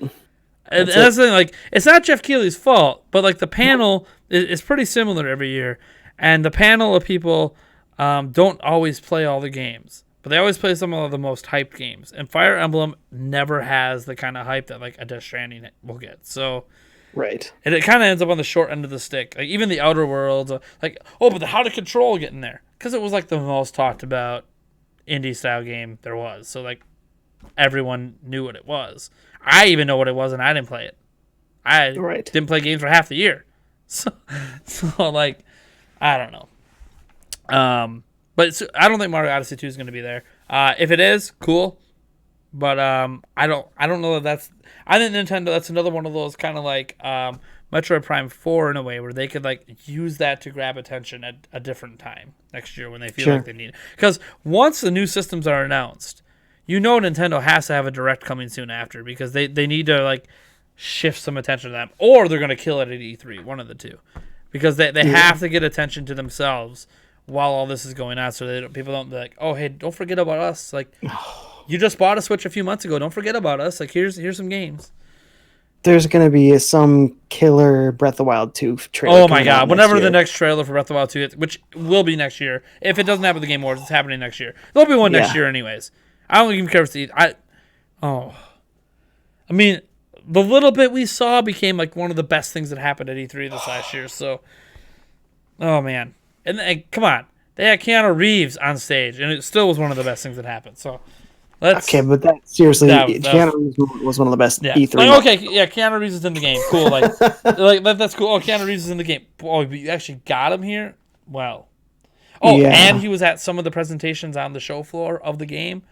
It's insane. It's like, I don't want to know what you spent to make that happen, but every cent was worth it. Every cent was worth it. He is like, we got Norman Reedus. Norman Reedus is huge because of The Walking Dead. Which is waning now. Now he's like the lead guy in it. But Keanu Reeves is skyrocketing his career right now. Again. I don't know if it ever stopped. I think there was a lull. It dipped a bit, and now it's way back on the upswing.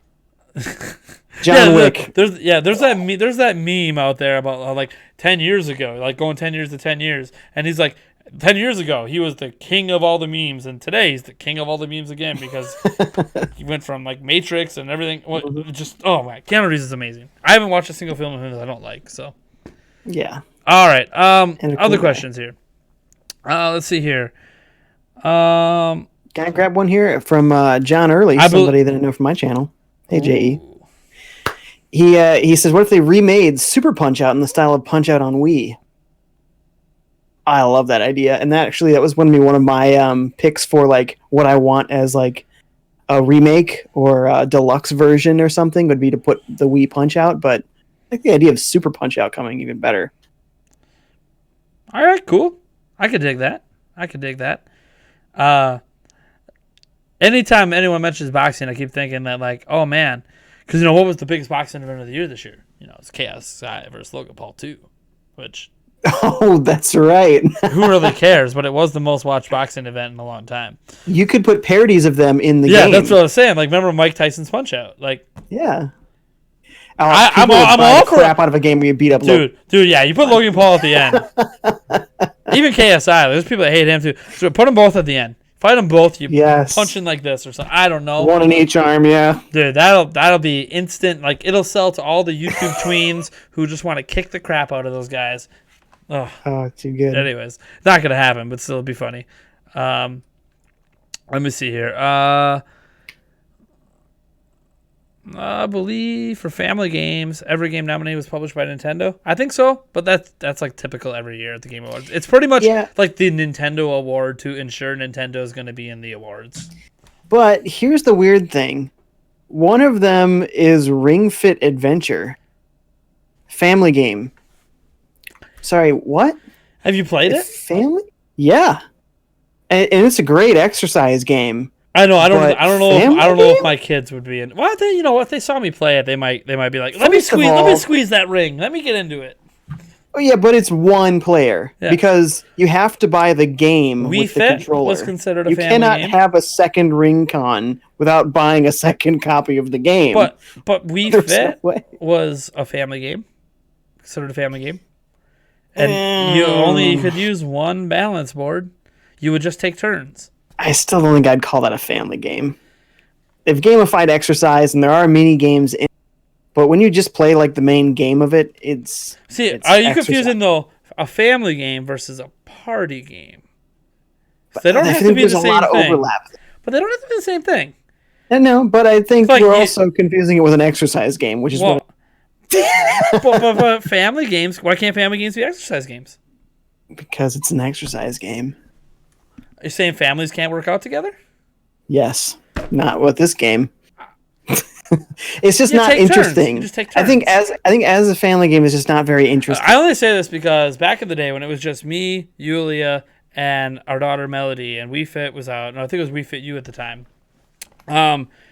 we totally as a family took turns, even though it was single player. We just took turns on every workout. Like, oh, you did the hula hoop thing. Now the next person does the hula hoop. The next person, like, we just took turns. It was like a family. That's why I'm like, I don't know. If you do minigame mode, as sure. as a family man, like outside of if you don't care about tracking your BMI because it gets all messed up with different weight people stepping on. Back in that game, I don't know how Ring Fit does. I don't know if Ring Fit even cares. With Ring Fit, if you're doing the main game, you're like playing a level, and a level is like a crap ton of exercises. Can you replay the level after? And it's your like character. You're getting experience for your character. So like you might if you want to like, oh well, I want you to track Yulia's stats different from my stats. We didn't care about that back when we did We Fit You. Nah, we it's not tailored to be a family besides experience. Updating our BMI weight like once a month or whatever, we didn't care. Right. Like it's not. My daughter steps on and they're just like, "Oh man, you lost a lot of weight, Nate." Yeah, okay. Could she play the game? Cool, she can. All right, we're good. That's my daughter weighing in. My daughter weighing in at 25 pounds. Anyways, I don't know. I haven't played it, so I can't really comment on it. I think it looks interesting though. No, it's a good game. I just don't think it's really a family. Let me see here. Keg reacts as either confident to see Breath of the Wild 2 in the Metroid Prime trilogy. I'm guessing confident seeing that at the Game Awards. Confident in the trilogy? Me, no. I think the Metroid Prime HD trilogy exists. Yes, it does. We're not going to see it at the Game Awards. I think it'll be one of those. They'll drop it like. We'll find out. We'll hear about it officially at the same time we see the first trailer for Metroid Prime 4, because they're going to release it before then as kind of like a lead up to the game. Yeah, I think they're going to release it about 8 months before Metroid Prime 4 comes out. I think it'll be the same year. Same year. Yeah. But there's no way Metroid Prime 4 is coming out 2020. No. Maybe not even 2021. So I just think it's too early. Yeah. Do you here's a question. Brandon in the side says, do you think that in the addition to the 5th Smash Fighter, we'll get the reveal of a second Fighter Pass, followed by the first character of the second Fighter Pass? The reason I think so is because Sakurai said more DLCs already in development. Yeah, they're gonna have more DLC because they said it. Plausible. I think there'll be a second Fighter Pass. Yes. I don't know if it'll be announced here or if they'll wait. I don't know if they're going to have a break between the 5th one before doing the first one, because the 5th one's going to be in the next year anyways. So Sakurai is famous for taking breaks. Yeah, and they did things like, and I'm not saying that they're development-wise taking a break, but it could be like, hey, look, like we're not going to talk about, like a 5th one will come out sometime in the spring, and we're not going to talk about anything until all of a sudden Evo comes around again, and then we're like, all right, here's the new Fighter Pass, here's the first fighter, and just say Smash Bros. Is going to keep going for another couple of years. Enjoy. I think he said that the next one isn't going to be a Fighter Pass, so I think we're more likely to see what we saw more on the Wii U era, where it was like, all right, here's a character in a stage, and it's its own standalone thing. It's not a pass. Which, by the way, that will piss me off, but that's okay. I hated what they did with Wii U. I hated what they did with Smash on Wii U. I hated it. It was like, hey, buy the it's microtransactions. It's straight up microtransactions. I don't care that it's like, oh, but it's worth it. I don't care. It's straight up. There was not a single way to spend $1 amount and have all the content. It was impossible. No, it wasn't. You had to buy multiple combination packs or everything. It was stupid. Yeah, and then if you wanted to buy it on both 3DS and Wii U, it nickel and dimed you. It's bad enough that they didn't just include Piranha Plant with the Fighter Pass if you happen to not get it during that free period. Really? No, you still have to buy Piranha Plant separately. That is low. Yeah. It's bad enough that they didn't just toss it in as a freebie when you first buy the Fighter Pass. Anyways, let me see here. Do you think the world of Breath of the Wild will be larger? I'm guessing in the new one. It says Keg Reacts. Will it be the same map? It'll be larger in a sense that if they let us use the same map, because they showed the same map at the end of the trailer, but the castle was either about to fly off or about to sink in, whatever was about to happen. So even if you can play in the same map, I think you won't spend a lot of time in that exact map. Because like you look at the game, it looks like you're underground somewhere. So like it's going to be bigger in the sense that there's going to be these new areas that we spend a majority of our time in. And it might be crazier even because what happens if this game actually, like if you own Breath of the Wild, whatever you've done in that game actually affects the world that you see in this game.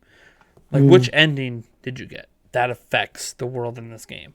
Because I don't know if you guys know this, there's technically multiple endings in Breath of the Wild. Technically, there's basically whether or not you defeat the divine beast. There's the general ending, and then there's the true ending. I don't want to spoil things for people in case you haven't seen the true ending, because the true ending is obviously the actual like setup for the next game. But I wonder if I've gotten it or not. I don't know. I have to look into it. You can look it up on YouTube. It's all over YouTube. Yeah. And how to get it. Anyways. It's more. I don't want them to see it on YouTube. I want to see how to get it on YouTube, and I'll do it. Yeah. Well, isn't that? Oh, yeah. Anyways. But yeah. Obviously, you know, the sequel is going to come after the quote unquote true ending, but it could be one of those things that whatever happened in the world that translates over. I don't know. It'll be interesting because, it's not like in a brand new game you feel like you need to explore the same world, but, you know, The Witcher kind of built on top of its world over and over again, and you can revisit some of the old areas. So it'll be interesting to see if, you know, something happens and everything, you know, goes to a different period of time. Maybe it shifts to like a different island, or like you said, if they go underground. And there was clearly maybe it'll be like a 2-world system of being up and down. And there was land beyond Hyrule. Like they would cut you off with an invisible wall, but you could see there was more land. So like, does that land open up? So like, yeah, you could be in the old Hyrule, but you spend most of your time in the new one, or wherever you're going. You know, do you like? Yeah. Whatever happens with Ganondorf or whatever, does it like make? I don't know. Like, yes, there's going to be. It could be like at the beginning of Breath of the Wild, where once you get the glider, you can't go back to the beginning for a while till you get the right stuff to get back there. Yeah, like you get off the island, you can't come back for a while. I think the big question is like, is it going to be bigger than the original Breath of the Wild in terms of just the amount of area you can explore is just factually larger than the original game? Or is it, yeah, that's the kind of, I guess that's kind of the way I look at it is that going to be the case? Like, is the actual world, or is it going to be smaller, like a Majora's Mask? Which it won't be, it won't be that small, but it'll be like, you will have moments where you could look upon the whole of Hyrule, but you don't actually ever get to explore it because you've already done it in the first game. So it could feel big, but then you're really only exploring the new areas, which are actually end up being smaller than the original. I don't know. Right, you explore it several different ways, so it feels different. Let me put it this way. We have not had enough direct Zelda sequel games to know anything. Yep. They don't do this. There's no... When did they ever announce a sequel to this Zelda game is in development? They didn't even say that when Majora's Mask came out. It's a direct sequel, but they didn't announce that, oh, by the way, we're showing off this game. It is the sequel to Ocarina of Time. Like, no, it's Majora's Mask. Right. Like... Oh, Phantom Hourglass, the sequel of... Well, they didn't pronounce it that way. Oh, and Spirit Tracks, too. Well, Phantom Hourglass was a sequel to Wind Waker. Yeah. Spirit Tracks was a sequel to Phantom Hourglass. Yeah, but it wasn't enough. Like, those are direct sequels, but they're not. You're a new Link. Exactly. It's so, like, different. You are literally the same Link, same Zelda on this adventure. What's happening? They don't do this with Zelda. We are uncharted territory with Zelda. They do this with, like, The Witcher, but they don't do this with Zelda. So... I don't know. I've never seen the Zelda team make a game like Breath of the Wild, let alone sequel it up. So it could be massive. It could be quickly thrown together and be small. I don't know. I'm just hyped either way. Yes. It's more like literally when they first showed it off, if you guys go back to my reaction, I didn't think it was a sequel. I thought this was DLC. I'm like, DLC. Yeah, it does look like this could be like and then like this is gonna be big DLC pack. This is gonna be like a $30-$40 DLC expansion, and this is gonna be the most epic expansion I've ever seen in my life. Oh wait, see, okay, it's a sequel. What is happening? So cool. We'll see what happens. Someone announced it so soon. Mike Tyson's Punch Out was too hard for you, John Early? Yeah. Mike Tyson was pretty hard. I got it. He was harder than the original bad boy. And, ugh. Ask Daniel from the Highland Gamecast to come on. You mean Daniel, my former employee at Zelda Informer? You mean Daniel, who used to actually make videos on this very channel? Oh, he's from the Highland Game. I know. Oh. I know what you're talking about. You mean Daniel, the one who actually made every single intro for my channel ever? Anyways, yeah, I'm good buddies with Daniel. I know what's up with him. I could ask him to come on sometime. We were talking about that earlier. Yep, him and Chubalima just totally just yank him from the Hylian Gamecast. Just be like, hey, sorry, GameOverJesse, you didn't show up, so I took your team. Ganked. Let me see. What if they remade Home Alone but put effort into the Home Alone? The video game on SNES was amazing. Blasphemy. Got a blasphemer up in here. That was one of my favorite games as a kid. Get out of here. I think I played the Game Boy. It was really difficult. But I liked it. I don't know if I ever beat it, though. It might be one of those games that maybe was technically unbeatable. I don't know. But I really liked the first half of the game. It was fun. It was really hard. A new Pikmin, possibly, for Game Awards. Oh, the one that's been complete for years? Yeah, when is that coming out? Paper Mario. I don't know. Paper Mario, again, it's kind of like the wave race thing. It's not going to happen at the Game Awards, but, I mean, you got to think. The audience of the Game Awards, what does Nintendo talk about there? Okay, Smash, because universal appeal. Bayonetta, because that's the crowd that plays Bayonetta. Oh, geez, we're going to talk about Zelda. Yeah, the T-rated series. Yeah, they talk about their more, we are trying to target hardcore gamer kind of games. So yeah, we probably won't see a new Donkey Kong Pikmin's probably not there. And Pikmin, I mean, God, I want a new Pikmin, but I don't want to even get into Pikmin 4. I don't even want to talk about that. Is it real? Is it not real? I don't even want to get into it. Hey Pikmin. I think it was Hey Pikmin real, is a decent game. But I swear to Christ, if that was what Miyamoto was talking about, No. Can't be. I'm disappointed. Can't be. Besides, we called it 4. Pikmin 3 has to be ported before we can even talk about Pikmin 4, to be honest, at this point. Yeah, that's true. Let's get Pikmin 3 Deluxe. Sonic Forces 2017 Wrestling. I listened to the Spawncast. Cool. I guess that's like the number 2 most popular live gaming podcast now in the world. Sweet. I don't know if you knew that with people who watch that. And I've been on it. Technically, I was on it once this year. I was on it back in January. And your numbers shot up afterwards. No, actually, nothing. Well, I got like extra 100 subscribers, but there you go. People are like, you should be a regular on there because I guess I bring a good voice to the people.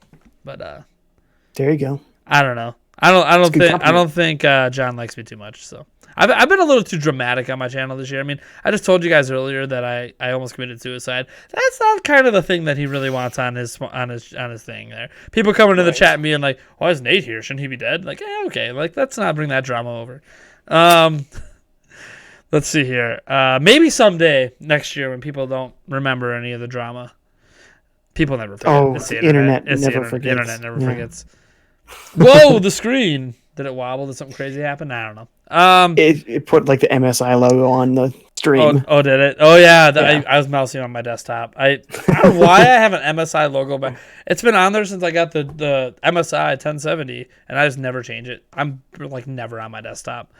Oh, it says, but I have missed the Nintendo Prime podcast. Well, glad to be back. Still have to edit the audio version. Yay. I wonder if anyone's going to listen. When I upload it, are all the people that were listening on iTunes, are they going to realize, oh, there's a new episode, let me actually download it? Or are they going to be like, what the hell is that? Get rid of Nintendo Prime. The mouse. Forgot. The mouse is on fire. Do you think 2020 will be the year of Mario spin-off games? Maybe we could get Mario Baseball, Mario Kart, Mario Park. By the way, I'm not going to call Mario Kart a spin-off game anymore. That franchise is too huge. Right. But Mario Party, Paper Mario, Mario Baseball, I guess those can all kind of go. Although, I don't know, the last Mario Party did 7.5 million. Super Mario Party sold huge. And they didn't do any DLC. And they still don't have proper online. If they could literally just resell Super Mario Party as a brand new game all over again and just actually let us play Mario Party online. and they would generally they don't have proper online. And come on, Mario Kart's online's all right. That's the one game, but Smash Brothers. But here's the thing: it's the same online as they had on Wii U. So. Exactly. So it's technically not even. It's not even. Oh, we did it right on Switch. It's It's a Wii U game. So we did it on Wii U. And we did the Wii U way, except now you got to pay to do it. So Smash Brothers Online still makes me angry. No, next year is Waluigi's 20th anniversary. Hold on. I didn't know this. I need to celebrate this properly. 1 second. Oh boy. Can't wait to hear his best wah. 20th anniversary for Waluigi. Wow. What was his first game? Mario Tennis on N64? Pretty sure. What a fun game. If you've never actually played the original Mario Tennis on N64, so good. I don't know what I'm in for. Waluigi, baby. I actually have a Waluigi shirt. Love that guy. Love Waluigi. I honestly thought you were to come back with a big rubber nose with a mustache and then go, wah! Stranger Things, the game looked like it was fun. Would you play it? It is very good. I haven't played the new one for season 3, but I played the first 2. They were really good. I want it. Did 2020 be the year Mario spent? Okay, we read that. Don't forget next year. Blah blah. Are you aware of Home Alone 2 being on PlayStation 2 in Europe? I have heard. I haven't played it, but I have heard. All right, Nate needs to play though. No, I'm not playing that song. I know what that song is. All right, that's gonna do it, guys, for this episode of the Nintendo Prime Podcast, episode 114. Didn't even do the normal intro. We're like, welcome to the Nintendo Prime Podcast. Didn't even do that. That's how out of practice I am. Maybe it's because Eric isn't here. I don't know. Well, that and you don't normally do them live, so. Well, they're going to probably be live moving forward just because it's easier for me. So next time you better do that then. That being said, thank you guys so much for tuning in for the Nintendo Prime Podcast. GameOverJesse, I'm going to have to slap you later. I see you in real life every year at E3, so I'll give you one slap for me, one from 5J. It'll be all good. I can't give it for Eric because he's not here either, so. Slap Eric. No, I'll slap Eric next week. Don't worry about it.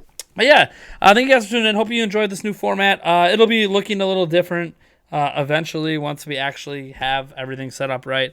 Obviously, you can check out the audio version of the podcast on Anchor.fm. There's a link down in the description, on iTunes, on Google Play, the podcast app as well if you would like. That should be up probably tomorrow because it shouldn't take me too long to edit it because it's pretty much just cut out the BS at the beginning, cut out the BS at the end, throw in an intro, and be done. So, I don't know. Thank you guys for tuning in. Patrons. Oh, before I step out, I was supposed to give a shout-out to our patrons because you're supposed to get a shout-out every month, and it's been 3 months. So, I can't even, pretend, oh, it's okay, I'll get you next. No. Because what if next time's in 3 months? I mean, it shouldn't be, but what if it is? So, patrons. Let me give you a proper shout here. Where's my relationship manager? Yes, they have a thing called a relationship manager. I'm literally going to shout out all 138 patrons. Actually, any patron, I guess, that was a patron from summer of this year and on. So if it was back in 2018, I won't count it. But if it was summer and on, because I know I've lost a few patrons over the last couple months. I should have lost all 40 plus of them, to be honest. I wasn't giving you what you paid for. But I want to shout you guys out, no matter what level you were at, because you guys are amazing, and I can't believe you sit here. I'm sitting here in December, and I haven't done a podcast since the beginning of August, so it's been 4 months at this point, and you guys are still here, still supporting me. I don't know what I did to deserve it, especially since I wasn't even putting out regular video content until this past 2 weeks. So thank you. Let's get right into it. We have Aaron Dunbrack, a $1 backer. Thank you so much. He's still backing as of today. Let's see here. Adam Koshianiak. I don't know. I totally butchered that. You've been around for a while. You actually are no longer a patron. You left during August, but I thank you. You do have a lifetime patronage of $108. Can't blame you. As soon as I said the podcast was going on hiatus, you dipped should have dipped. Everyone should have dipped. So thank you so much for that. Let's see here. Albert R. Steele, thank you so much. He is a $1 patron. Alex Boyer, thank you so much. He is a $5 patron. Let's see here. Alex, really long name that doesn't even fit on the screen. Alexander Wolf Jord. I probably butchered that, but thank you so much. You are a brand new patron. Actually, not that brand new. Now that I'm looking at it, I thought you were the new one, but you're not. You've been around for a few months. Thank you so much, $5 patron. This guy, I don't know what, he's been on the podcast before. Andrew, 243, $20 backer, still going strong, $300 lifetime backer. Thank you so much for that support. That's a switch right there. That's a switch right there. Let's see here. Scrolling on down. Be Righteous. I know that Be Righteous recently, just before the turn to December, canceled his Patreon pledge. It's all right, Be Righteous. I love you, man.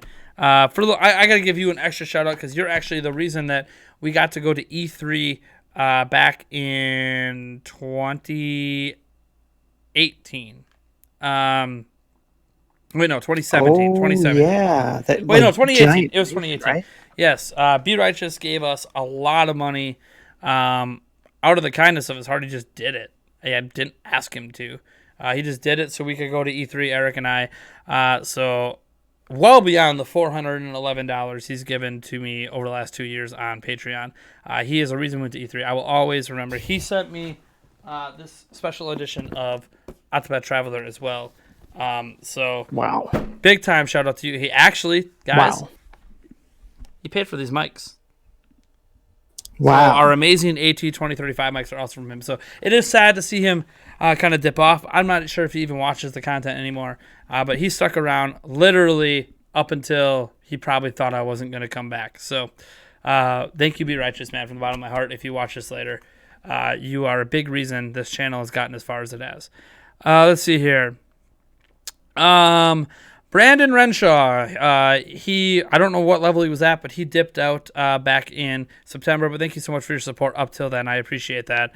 Brandon Sky's a $5 backer. Thank you so much for your support as always. I believe I remember you're Ultimate Keymaster, right? I'm pretty sure in the chat.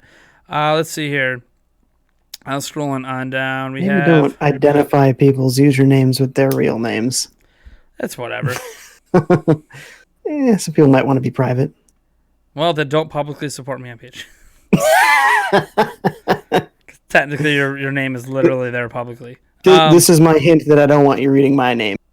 It's okay. I'm not going to read your name. I don't think so. No, I'll try not to read your name if it comes up. I don't think... Do you support me on Patreon? I don't even know. Do you? Yep. Oh, okay. Well, sorry, I don't support you.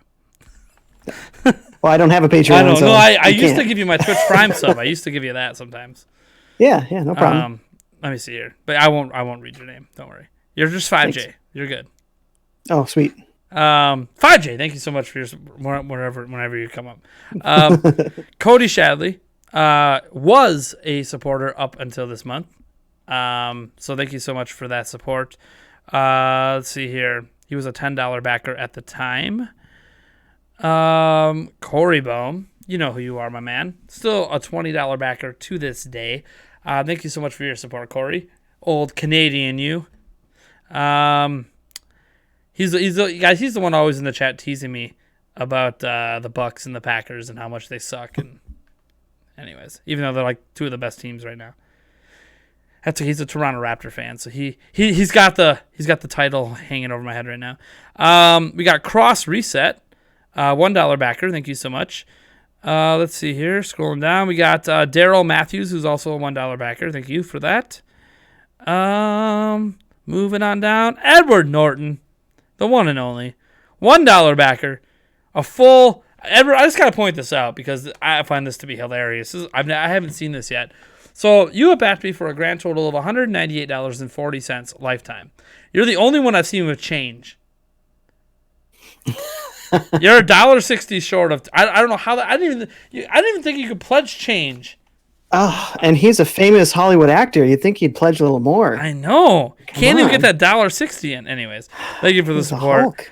There's 5J. 5J, you just show up as 5J.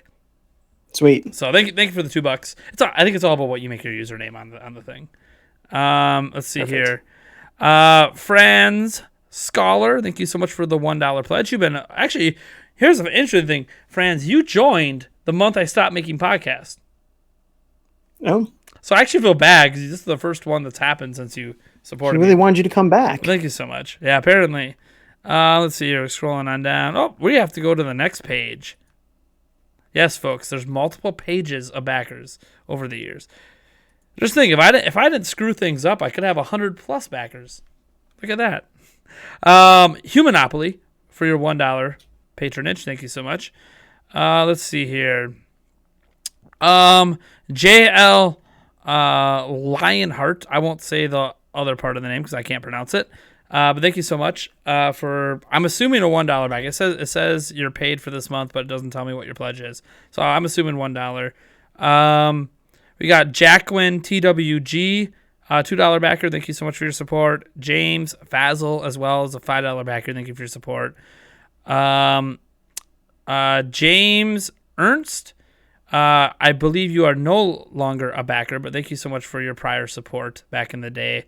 Joe Prosco, thank you so much for your $5. You're still with us, man, after all this time. Thank you so much. He's been around for a long time.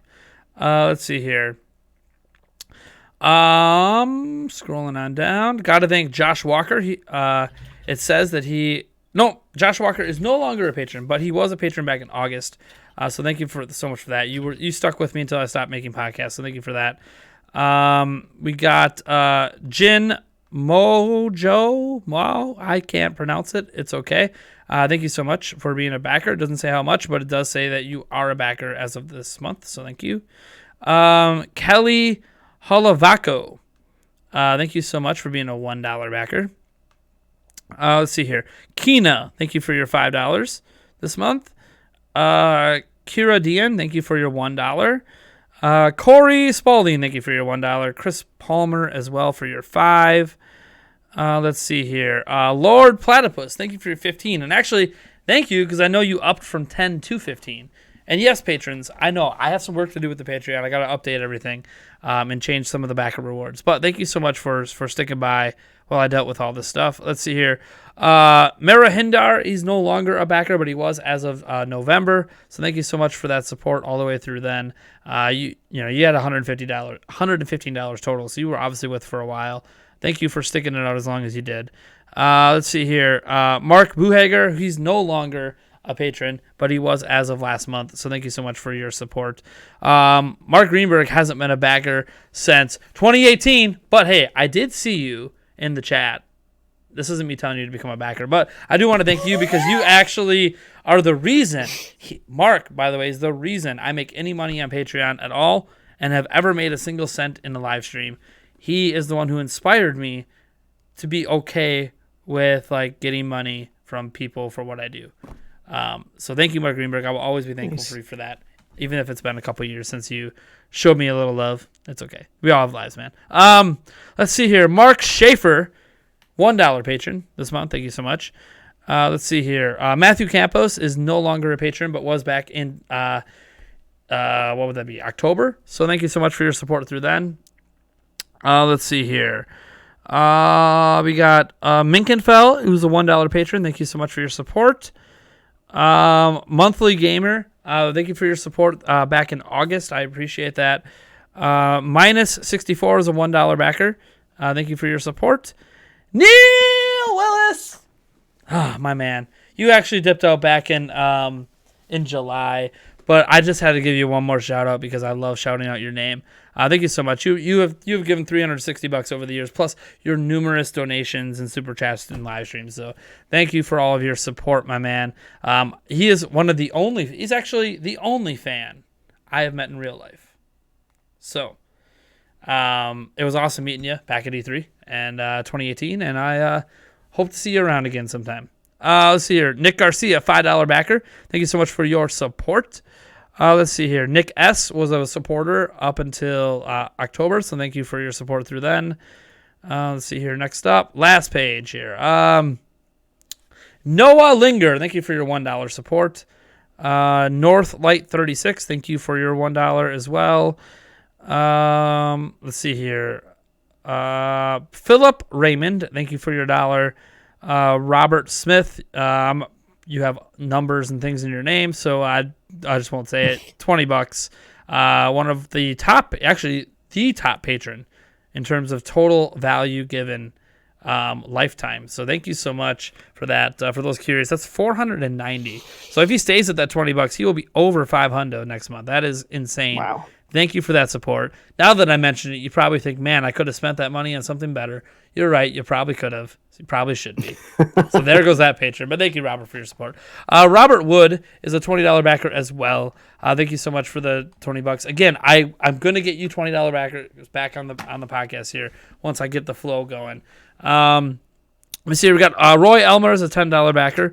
Thank you so much for that support. Ryan Lista still chiming in with his $1. Thank you so much. We got Ali with $5. Thank you so much for your support. Let's see here. Scrolling down. T.T. You were a Patreon backer until November. So thank you so much for your prior support. Let's see here. Interesting looking at this. I haven't looked at this list like ever. Thomas Maynard, thank you for your support. That went through November. I appreciate you sticking by until this last month. I actually think you said something in the chat how you actually might come back in January. But hey, no pressure. It's your money. You do what you want with it. No pressure on anyone, really. None of you guys have to become patrons. I don't deserve this support. I know I don't deserve it. But I appreciate it. And if for some reason you think this overweight 33-year-old man in his basement deserves money, I mean, there's Patreon link down in the description, I guess. Two Holmes, of course, my man. He is still a $20 backer. So thank you so much for that support. Let's see here. Trommed Love 87. Thank you for your support. That went through August. Almost done here. Zachary Gibson, thank you for your support. That went through July. That's when stuff got crazy. So thank you so much. Zenith, thank you so much for the $10 backing that you still do to this day. And that's it. That's everyone. Thanks, guys. Not 138, but quite a large number of people, probably about 60 or so there. So thank you guys for that support, making this podcast possible. Yeah, it's been awesome. It's been real. We'll catch you guys next week. And I'd say, hey, 5J, what are you doing next? But I don't think you even know what you're doing next yet. Yeah, so that whole COPPA business is throwing a wrench in it. But I am going to come back how I want to go about coming back. So it's coming. You can always check out the videos I have out there. Just look for 5J on YouTube. Yeah, got his link down in the description if you guys want to check out his channel. Technically, there's a link to GameOverJesse, but don't subscribe to him. No, I'm just kidding. He's a good guy. All right. No, he's awesome. I'll catch you guys later. Peace out. Have a lovely rest of your evening.